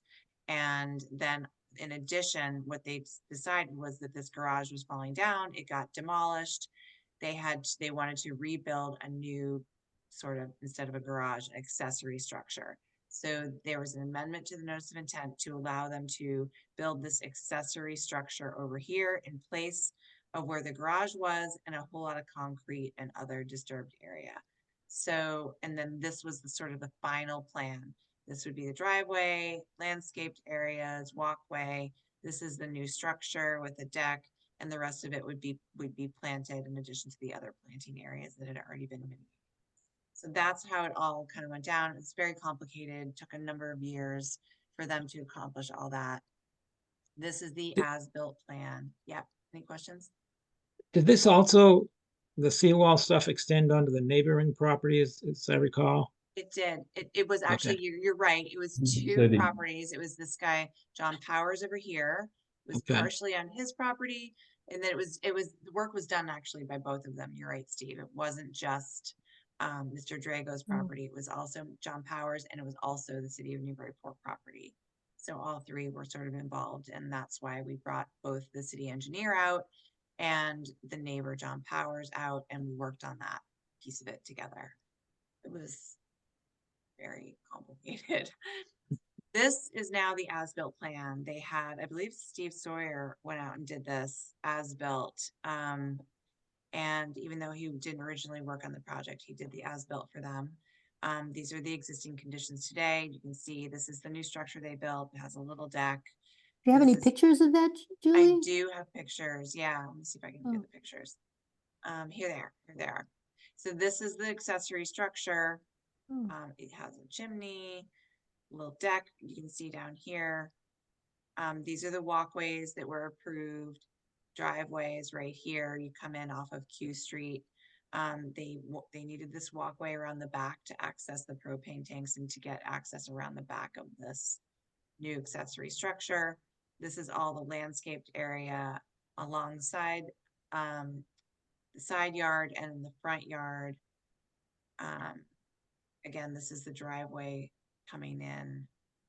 Yeah, driveway's back there, and it wraps around the walkway. Wraps So around. that's not a garage at all. It looks like it's like a It's not. in-law apartment or whatever, right? No, it's not a garage. No, definitely is not a garage. The existing structure was a sort of large garage shed building, and they decided that they didn't really need the storage. They really just wanted to use the footprint to build like this little accessory building.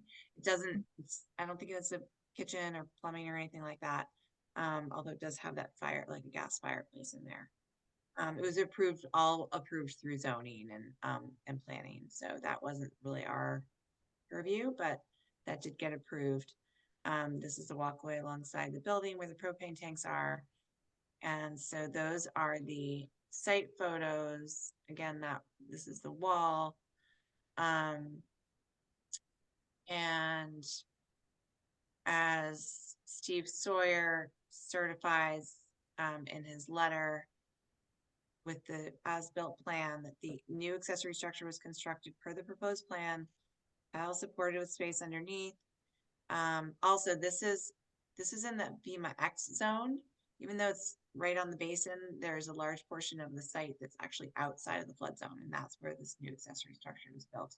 They actually changed the location. The garage had sort of been partially in the AE, and they moved it back to get it in the X zone to rebuild it. So that driveway and so the location is correct. Limited P-stone driveway was constructed to the limits of the proposed site plan, except for the small walkway, which we had agreed that they could put behind the structure in order to access the propane tanks. As-built landscaped areas exceeds the proposed plan by approximately 520 square feet. Medium-sized rounded stone planted with grasses and shrubs. Only site feature of note is an arbor and gate located at the front right corner of the original structure. And that would be elevated, not have any adverse. So, you know, no one is here representing this tonight, but essentially it's received a lot of attention over the years. And the as-built plan does agree with the permitted plans. We could continue if you have questions for the applicant, or you could vote on this tonight.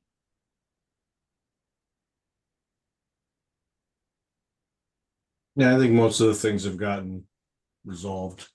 I'm fine with voting for this. Anybody else? Yeah, I'm good with it. I'll make a motion to issue the certificate of compliance. Second.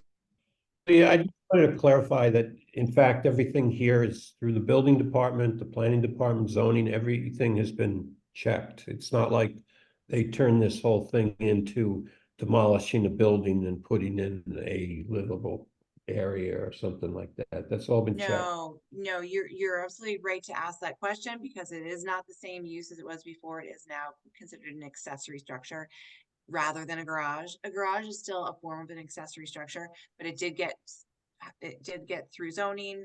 There was there might have even been a planning board permit issued.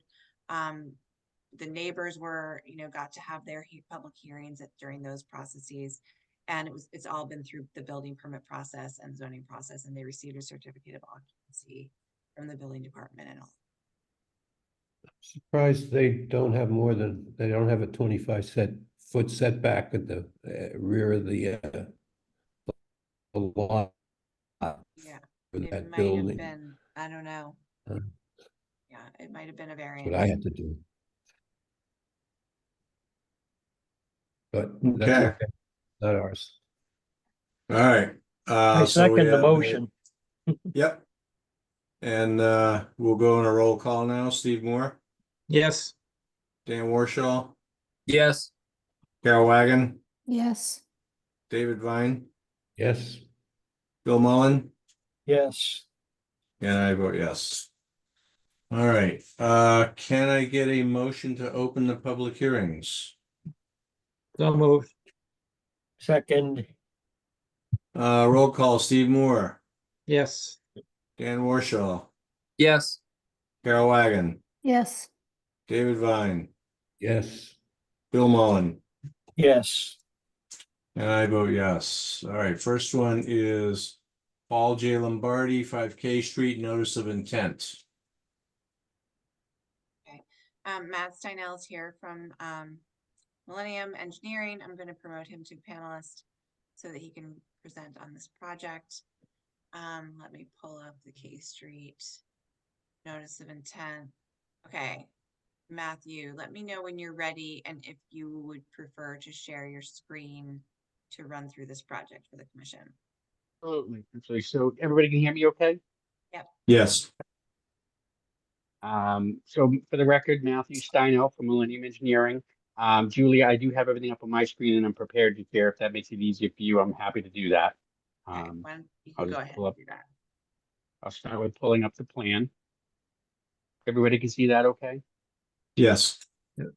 All right, so I'm here tonight representing the applicant, Paul Lombardi, in his petition to the commission for the demolition of his existing single-family home, which is constructed on a cinder block full foundation, and then the construction of a new single-family home up in the air on a pile-supported steel frame foundation.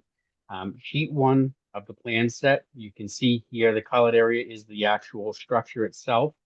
I'm going to zoom in just a little bit here on that. You can see areas along the roadway here in front of the structure. We actually have portions of the paved road that kind of come meandering onto the property. We have cinder block or conch block, little wing walls and retaining walls that around the foundation where there are mulch beds and some plantings along the foundation here.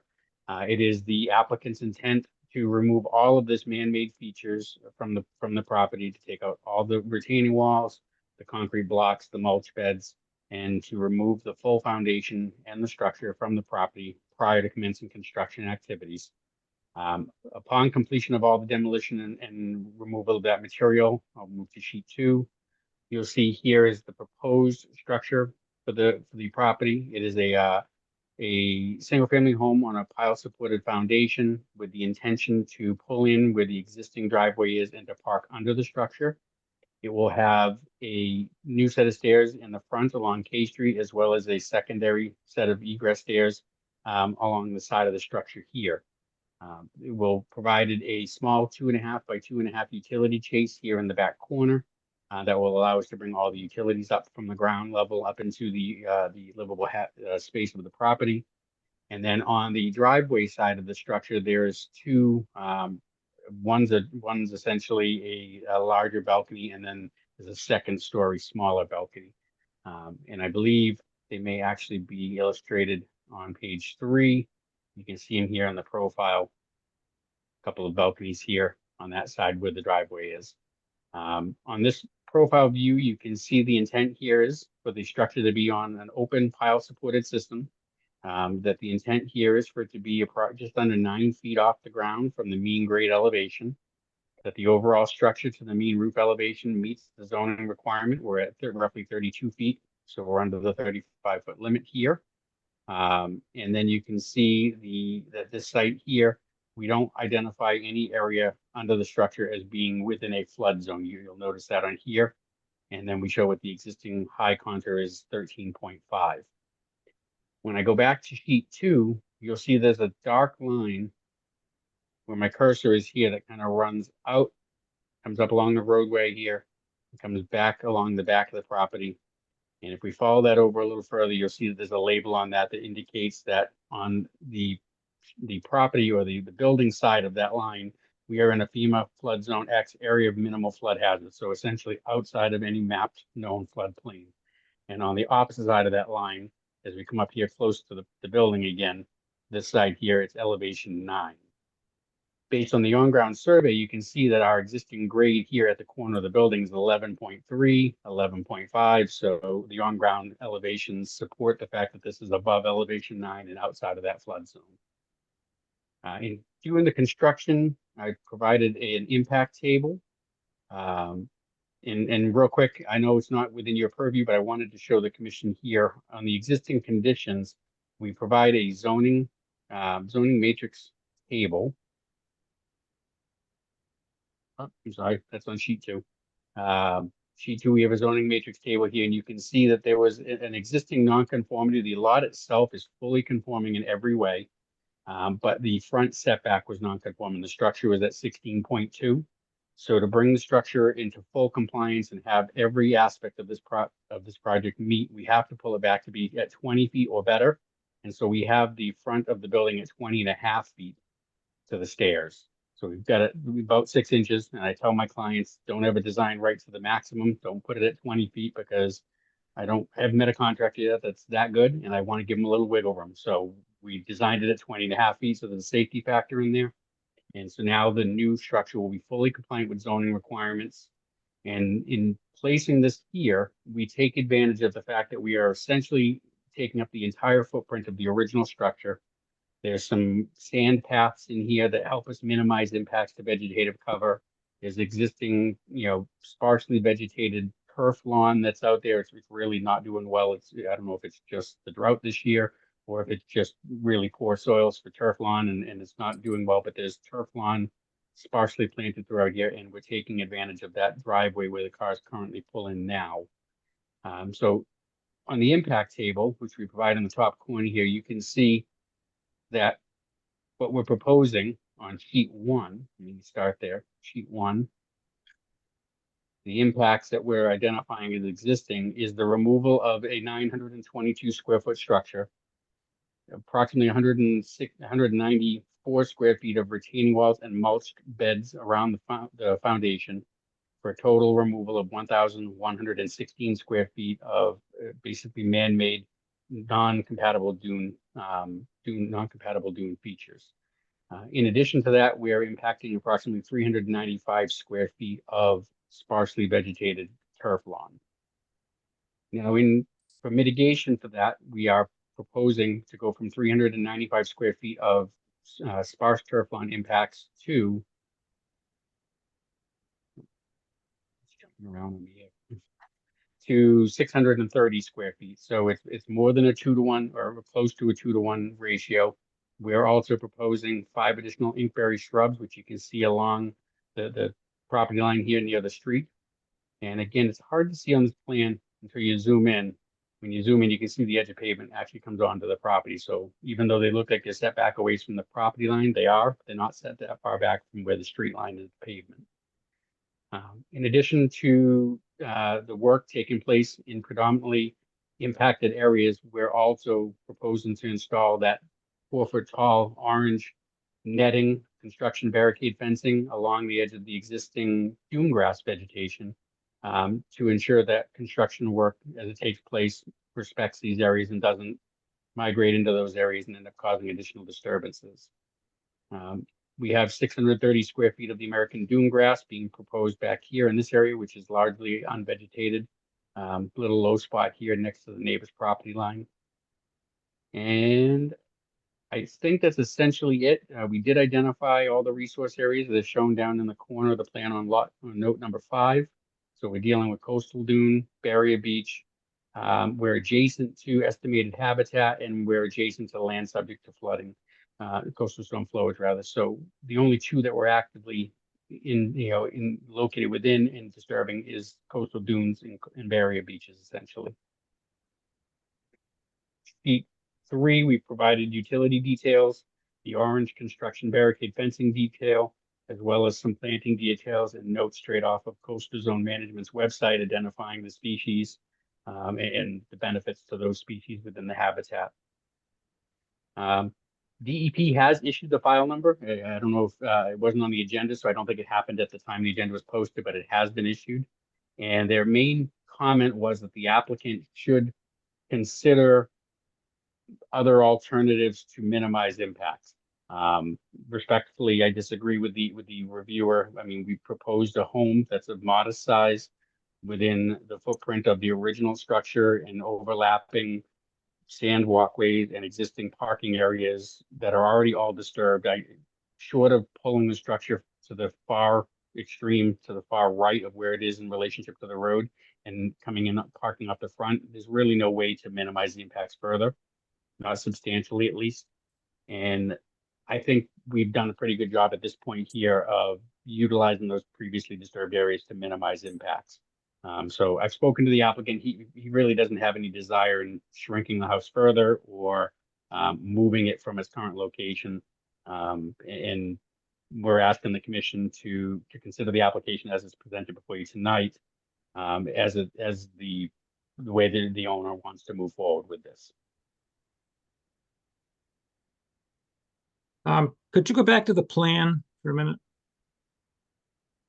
And up in the upper left-hand corner, zoom in on that table. Okay, so. All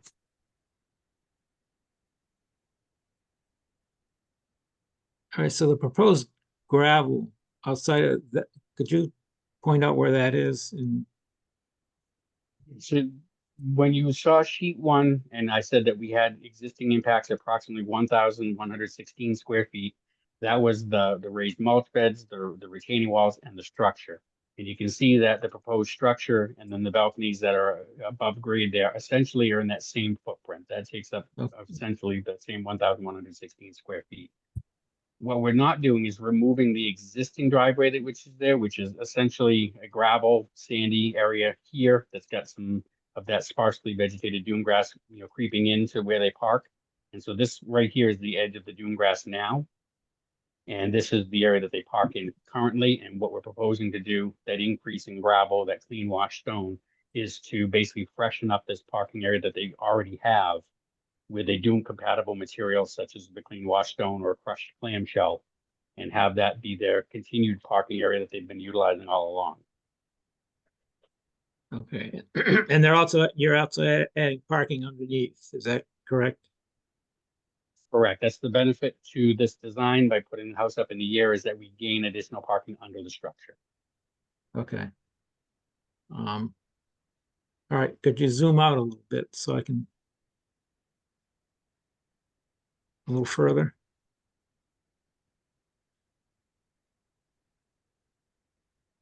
Okay, so the beach grass that you're putting in is way over there on the right-hand side.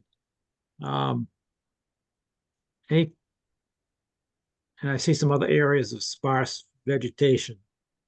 Could we add something besides beach grass, you know, a few beach plums maybe, or some cedars or other dune compatible plants just for better habitat?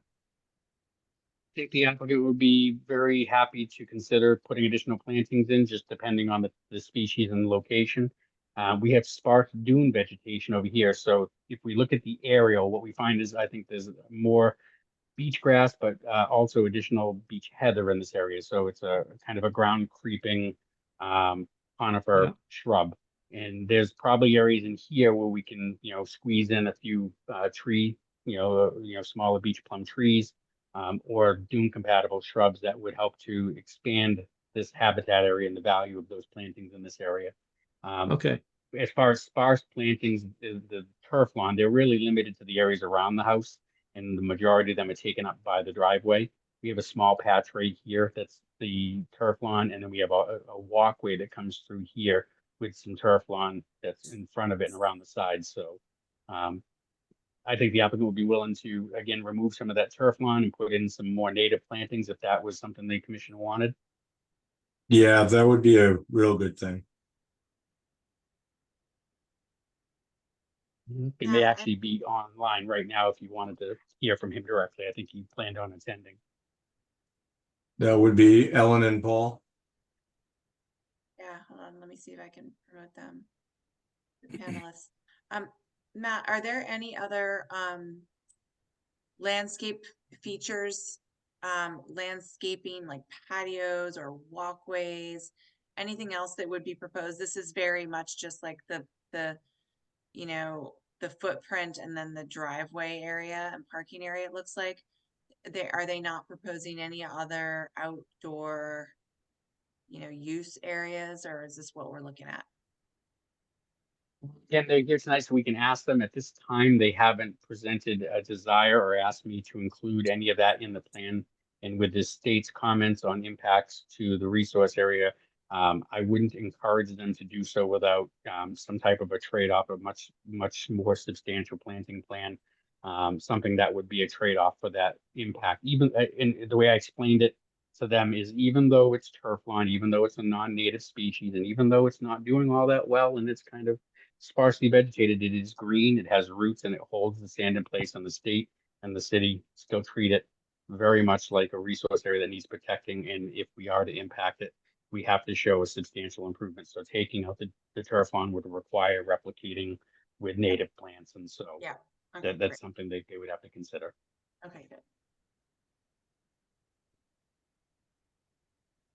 I don't know. That area that you've got the proposed 630 square foot, aren't you using the wetland symbol there? Well, On the I'd site say plan? a lot of engineers, when they're working in inland areas, will use the same plant for a wetland symbol. When we work on a coastal dune, because you don't typically get freshwater wetlands, or really the closest thing you get is a salt marsh wetland, we will use this to indicate areas of grass plantings as well. Okay.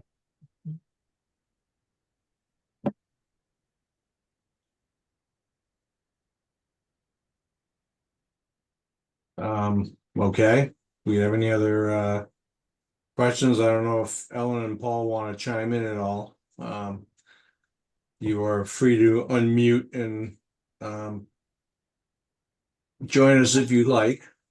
There was a question about the fence when we were out there on this original site visit. There's like an existing solid fence out there that was discussed whether or not they should not entirely remove it, but to replace a portion of it closest to the roadway with a split rail or something that is compliant. Do you have photos of the? One moment here, just gonna move participants panel out of the way here. All right, so I did provide the commission with a PDF with several photos of the site at the time the survey was performed. This is standing kind of out in the road, looking away from the building towards the neighbor's property. And as we go down here, the crew essentially started rotating and taking repetitive pitches. So in the background here, you can see coming from the neighbor's property, there's a post and rail fence that runs up along the property line there. And then as it goes back here, we have a large, I'm terrible, I'm sorry, I'm not a plant. Cedar. See, some type of cedar or evergreen. We have it here essentially in this little outcrop of plantings here. We have a corner of the fence, and then it kind of goes away from us along the back lot line there. This is the house as it sits. You can see the cinder block foundation.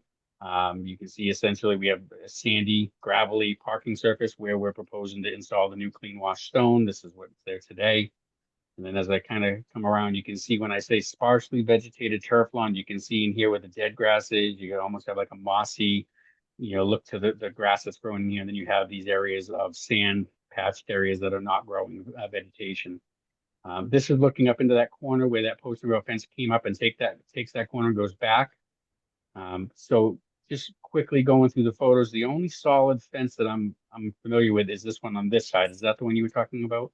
Yeah, it must be that's the one. So that one there completely surrounds the neighbor's property. That's their fence. That's the neighbor's. And I'll Okay.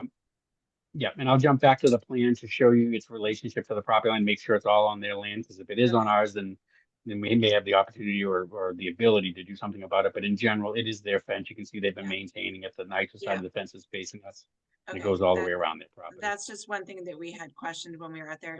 I didn't know that it was a neighbor's fence. As long as there's no new fencing, new solid fencing proposed, any fencing that is new and installed does have to meet the fence. 50% open materials. Yeah. There's no fencing of any kind proposed on here except temporary construction fencing designed to keep the contractors off the vegetated areas, and that gets removed upon completion of all construction activities and is taken off site. Great. So again, here you can see that we're not talking about, extensive dune native plantings. We have like mossy surfaces and turf lawn that's dying, and sand paths that are coming up through. And so in the end, with the increased plantings, the elevating of the structure to get more sunlight, get more rainwater down in here, I think we're going to find that the plants start to do better in these areas, and we'll end up with a structure or home on a coastal dune that's compliant with the dune performance standards versus this structure, which is in a rundown shape and disrepair and doesn't comply with the dune performance standards as it currently sits. And I think that's the end of the photos right there. So I'll come back here, and you can essentially see this line where my cursor is, this thin line with a little square. That's the fence symbol. And so it comes in, it hits the property line, and you can see kind of right on top of the property, and they must have ran it right along the property line. And it comes basically right to there and turns and goes back. So it is their fence. It's right on the line. Really don't have any ability to do anything with it at this point from our perspective, because it doesn't really come onto our property.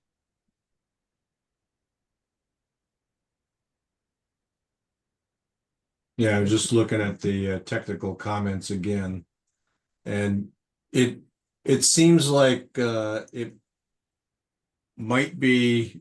I would think a good mitigation would be to replace as much of the turf lawn with native vegetation as possible. I would think that would be a good thing. Oh yeah, there you go. Specifically, the comments were applicants should evaluate revising the project layout to reduce the amount of alteration. the one thing I have to say, and not every commission agrees with me on this, this is my interpretation of the dune performance standards. But they specifically say that an applicant shall not disturb dune vegetative cover in a way that shall result in the destabilization of the dune. And so I've argued successfully in front of some commissions that, you know, you can alter vegetation, that doesn't prohibit that whatsoever, provided that there is sufficient mitigation after construction is complete to ensure that the site is fully stabilized.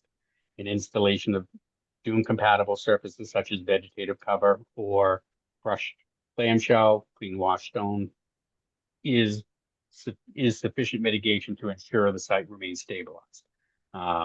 And we've done that in sites down Salisbury Beach, had no problem, sites in Newbury, and had no problem. I've also had other sites in Ipswich and other areas where they fought me on it a little bit and didn't agree, but the idea of impacting vegetation and needing to mitigate at a minimum of a 1-to-1 or a 2-to-1 is really a simplification of the rules. The rules don't say that we need to mitigate for 1-for-1. They just say that the impacts cannot result in the destabilization of the dune. So that's why I say the reviewer, we've noticed, I've spoken with a few other permitting and environmental people that you've worked with on a regular basis, and I won't name drop. But they've spoken with some of the people up at DEP, and we've had some turnover up there. And so we have some new reviewers who may not have quite the extensive experiences like Mike Abel did and other Rachel Freed in the past who were reviewing these plans. And they're making comments that other reviewers in the past would not have made. And so that's, I think, what's happening here. They're looking at this and they're saying, well, it looks like it's a bigger impact. Well, yeah, when I calculate the numbers and I give you that information, it is designed to show you what we're proposing, but the impacts of those clean wash stone surfaces are all within the footprint of current parking areas that are already a gravelly sandy mix. And so it's not a native untouched area. It's not a vegetated area. And in the end, that it will ultimately be stabilized and will not result in destabilization of the dune. So we believe we meet the performance standards. And that's why I say I disagree with the reviewer. And I think we don't need to really make any major adjustments, but we can definitely talk to the owners and look at coming up with a more robust planting plan, some hardier shrubs, things that will last well out there with the cold weather and the winds and full sun. And I think there's a lot of opportunity and plant options on the CZM list that will accomplish that. Yeah, I would agree. I would like to see some more plantings and even, yeah, where the turf grass is, because we really don't allow that on Plum Island. We're anywhere, and personally I like dune grass because I don't have to mow it. So Yeah, and I'm just looking for, some improved habitat. Beach grass is good, but, some of the other shrubs and other plants will improve dune stability and also just improve the habitat. So if we can get some stuff out there, that's great. And if the owners are there and want to say anything about that, feel free to comment. We're open with that. okay, that sounds good. Okay. Would the commission like to see, before we were to close the public hearing or to entertain a motion on this, would you like to see a more robust planting plan, or is that something that you would feel comfortable conditioning as part of a decision on this?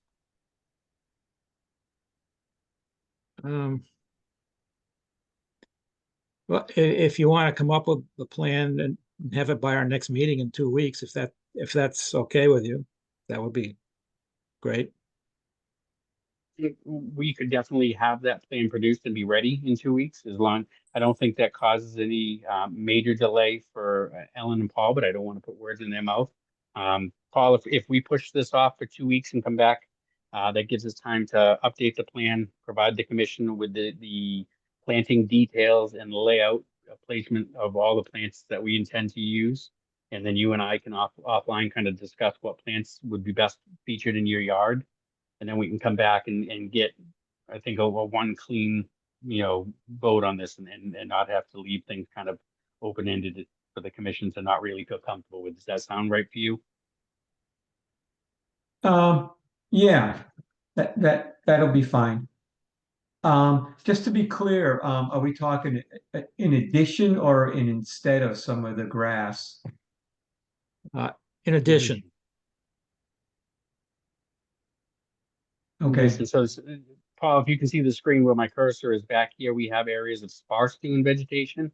And so we might pick some areas out here to put in some like beech plum trees or some additional shrubs.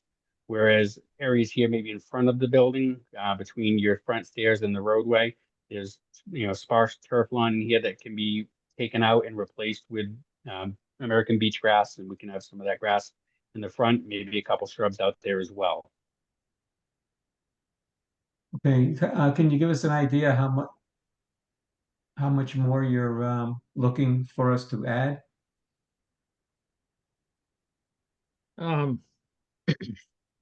Well, personally, as much as possible, but I don't want to bust your budget. Come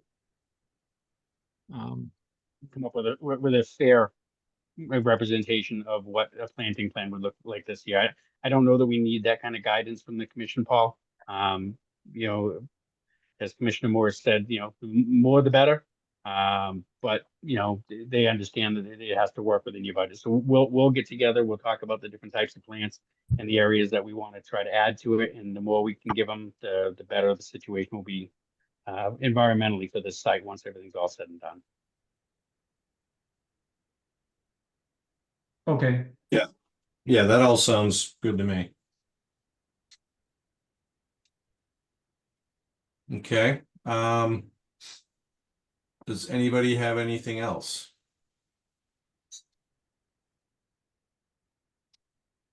I'm not hearing anything. Would anybody from the public like to speak on this project? Please raise your digital hand if so. I am not seeing anybody. So what would we like to do? Motion to continue to the next meeting? Second, Okay, roll call, Steve Moore, yes. Dan Warshall, Yes. Carol Wagon, Yes. David Vine, Yes. Bill Mullen, Yes. and I vote yes. All right, thank you. We will see you in 2 weeks. Thank you. Have a good night. Matt. Thank you, you too. All right, next item. Hopefully I won't butcher the last name badly.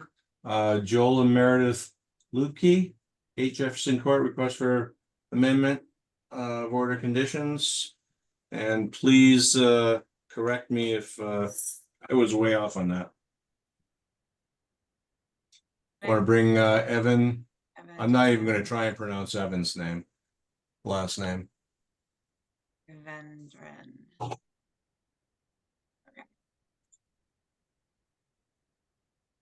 All right. So Evan, I have the plans up here. This is the cover of the notice of intent, the original notice of intent. So you can see the existing site on the Merrimack River and the existing home. But I'll let Evan take over. And Evan, let me know if you want to share your screen to go through these changes.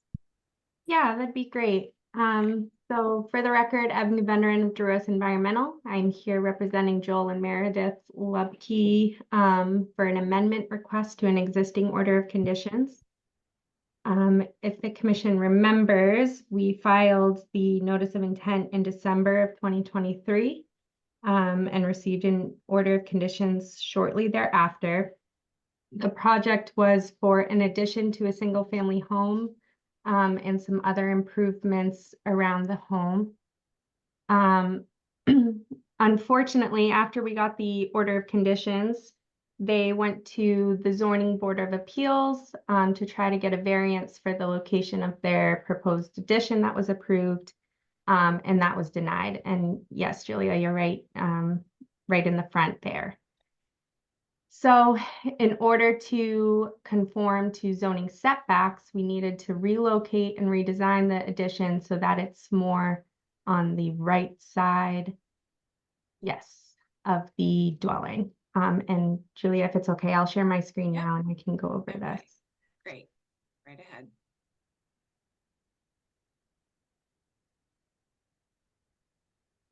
Okay, so I thought I would start with this figure to help sort of illustrate the changes. So what we have shown in green and orange are the originally approved project design.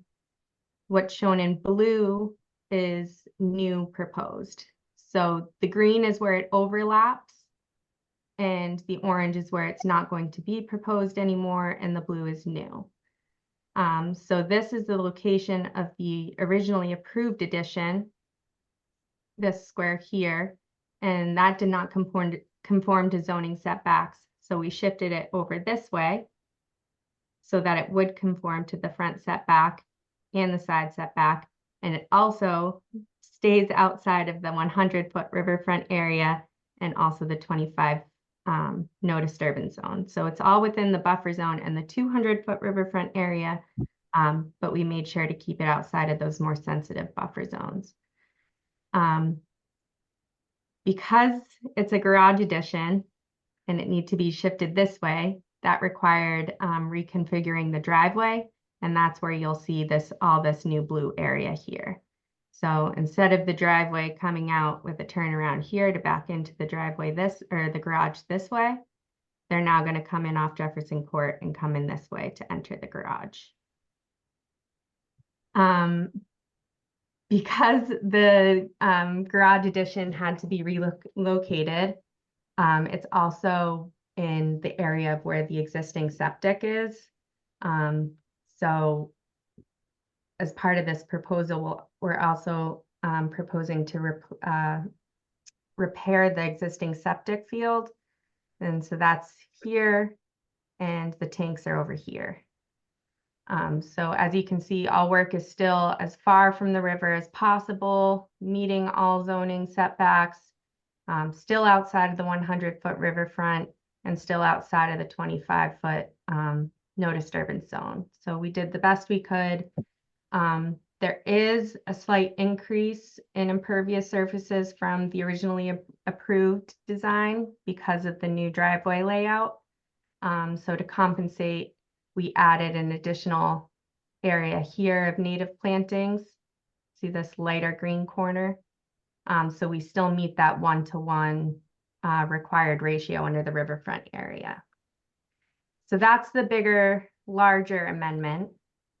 And then the smaller one is replacing that deteriorating timber retaining wall that's on this boat ramp. I don't know if the commission members remember me talking about it when we first opened the notice of intent. So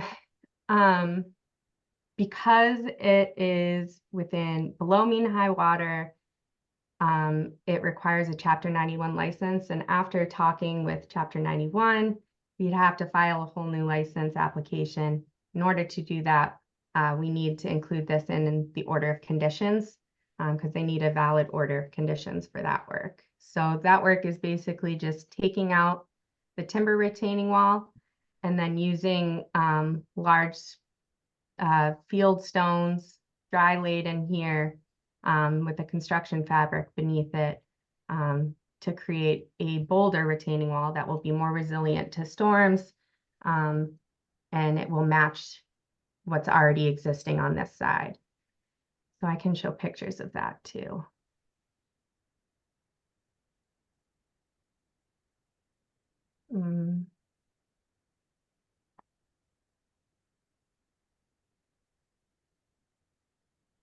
Okay.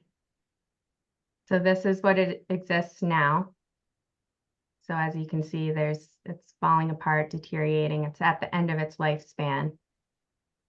And this is what's already existing on the other side. So we basically want to replicate that on this side. the toe of the new boulders will be in the same exact footprint, and it'll just slightly taper towards the buffer zone area, so that we have no new impact within the resource area. So that's a really brief overview of the amendment. I know it's been a long night, so I'll open this up for questions if you have any at this point in time. I can share the plans back up too.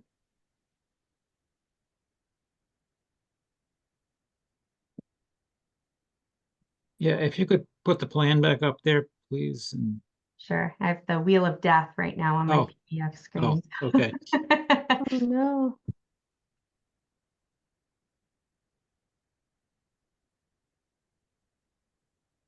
Do you want to see the overlay, or just is this the new plan? Okay. I think this is okay. Okay.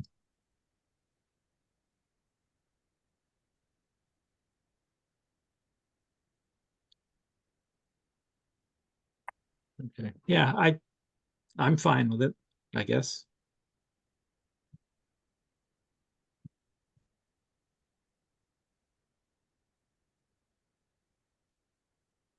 Mhm. I'm not having any heartburn with it either. That's a good sign. So the total addition is about the same size as it would have been, just relocated? Exactly. So the only increase is just because the driveway needed to be a little bit longer to access. Mhm. Do you have any pictures of what it would look like other than this? What it would have looked like? What it Or will look like? No, I don't have any Okay. I was schematic just drawings. curious. I just picture it. I have the photo of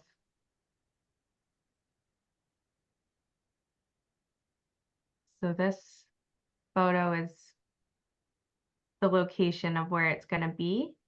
So it'll be just off here in this area. I don't know if you remembered, were you at the site visit, Carol?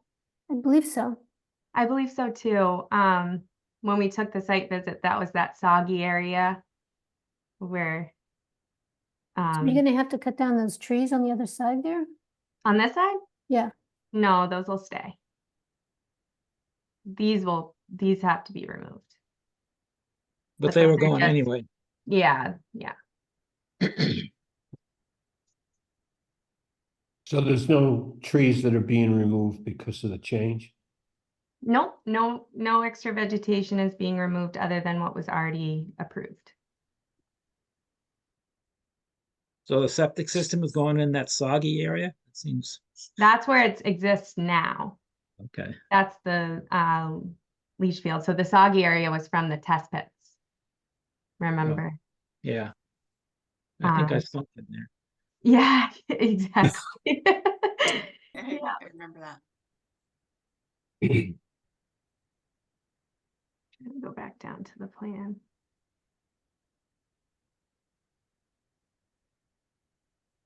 Yeah, so there's some minor grading here that's going to have to take place for the septic repair, which is in this area. And then the tank is over here, and they're going to abandon the existing tank and put in a new one. And that's all within the limit of work that was already approved.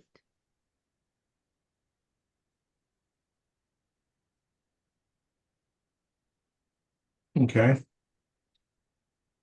Anybody else got any questions or concerns? I can't. I do feel like I need to add one more mention. We have not yet heard back from Natural Heritage or DMF. I haven't been able to get a hold of those reviewers. My guess is they're just swamped with a lot of applications at this time. So I might recommend to the commission to add a special condition that the permit should follow any time of year restrictions that DMF applies, and to follow any requirements that Natural Heritage might issue. Okay. Or do you just want to continue this, or I So they really want the approval tonight, if possible, just because this has been a very long process for them, trying to just get this house built. They have a new baby now and they just want to move in. So if it's possible to have a conditional permit, that would be ideal. It is, and then when we get those letters from, because they will send them to the commission, they'll send them to me, the Mhm. DMF letter and Natural Heritage. I can refer to them, it's just like, they'll be part of the file. And if there's a special condition in the order that refers to them, then that's all kind of complete. Mhm. so we already have an order of conditions though, right? So Yes. So we're adding new conditions to the amended conditions or amended whatever. Yeah, so it'll be a new order that gets issued. It'll be an amended order of conditions, and I will add that as a special condition to the amended order. Okay. Yeah, sounds good. All right. I'm assuming our questions are done and there is no public to ask for comment, so do I hear a motion? Motion to issue the amended order of conditions with the two conditions that we just talked about, the letters from marine fisheries and endangered species, or whatever it was. Second, Okay, roll call. Steve Moore, Yes. Dan Warshaw, Yes. Carol Wagon, yes. David Vine, Yes. Bill Mullen, Yes. and I vote yes. All right, thank you, Evan. Thank you very much. All right, need a motion to close the public hearings. So moved. Second. Second, All right, roll call. Steve Moore, Yes. Dan Warshaw, Yes. Carol Wagon, Yes. David Vine, Yes. Bill Mullen, yes. and I vote yes. All right, do we have anything else this evening? Yeah, Julia, we had that violation out on Plum Island where you couldn't get a hold of the owners. Is there anything happening there? No. I apologize for my lack of completion on that one. I just could not, we're gonna have to, if we want to get that one done, we have to get someone to, we have to enlist the police to deliver the violation notice. It got returned.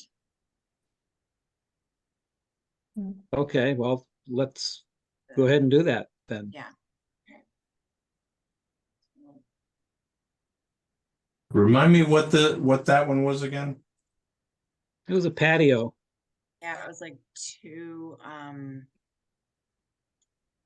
what was the street? I think it might have been 2 Harbor Street patio. I have it in a file on it in the office. I just don't have them with me tonight. Oh, they installed a patio in there? Yeah, a solid patio. Yeah. We've been through it before. So can I make a motion to adjourn? Second. I guess you can. All right, roll call. Steve Moore, Yes. Dan Warshaw, Yes. Carol Wagon, Yes. David Vine, Yes. Bill Mullen, Yes. and I say yes. All right, folks. Okay. Can I Right. just ask? Thank is you. See you in a anyone- couple is anyone- weeks. Is a anyone minute. not gonna be here What? on the 20th? Just a question quickly. I'm Anyone pretty know- sure I will be. I can be here. I will be. Yes. Wanna make I should sure. be here. I'll Okay. be here. Yeah, Yay. I'll be here. Awesome. Good. Very Thanks, good. everybody. All right, All right. thanks. Bye-bye. Good night.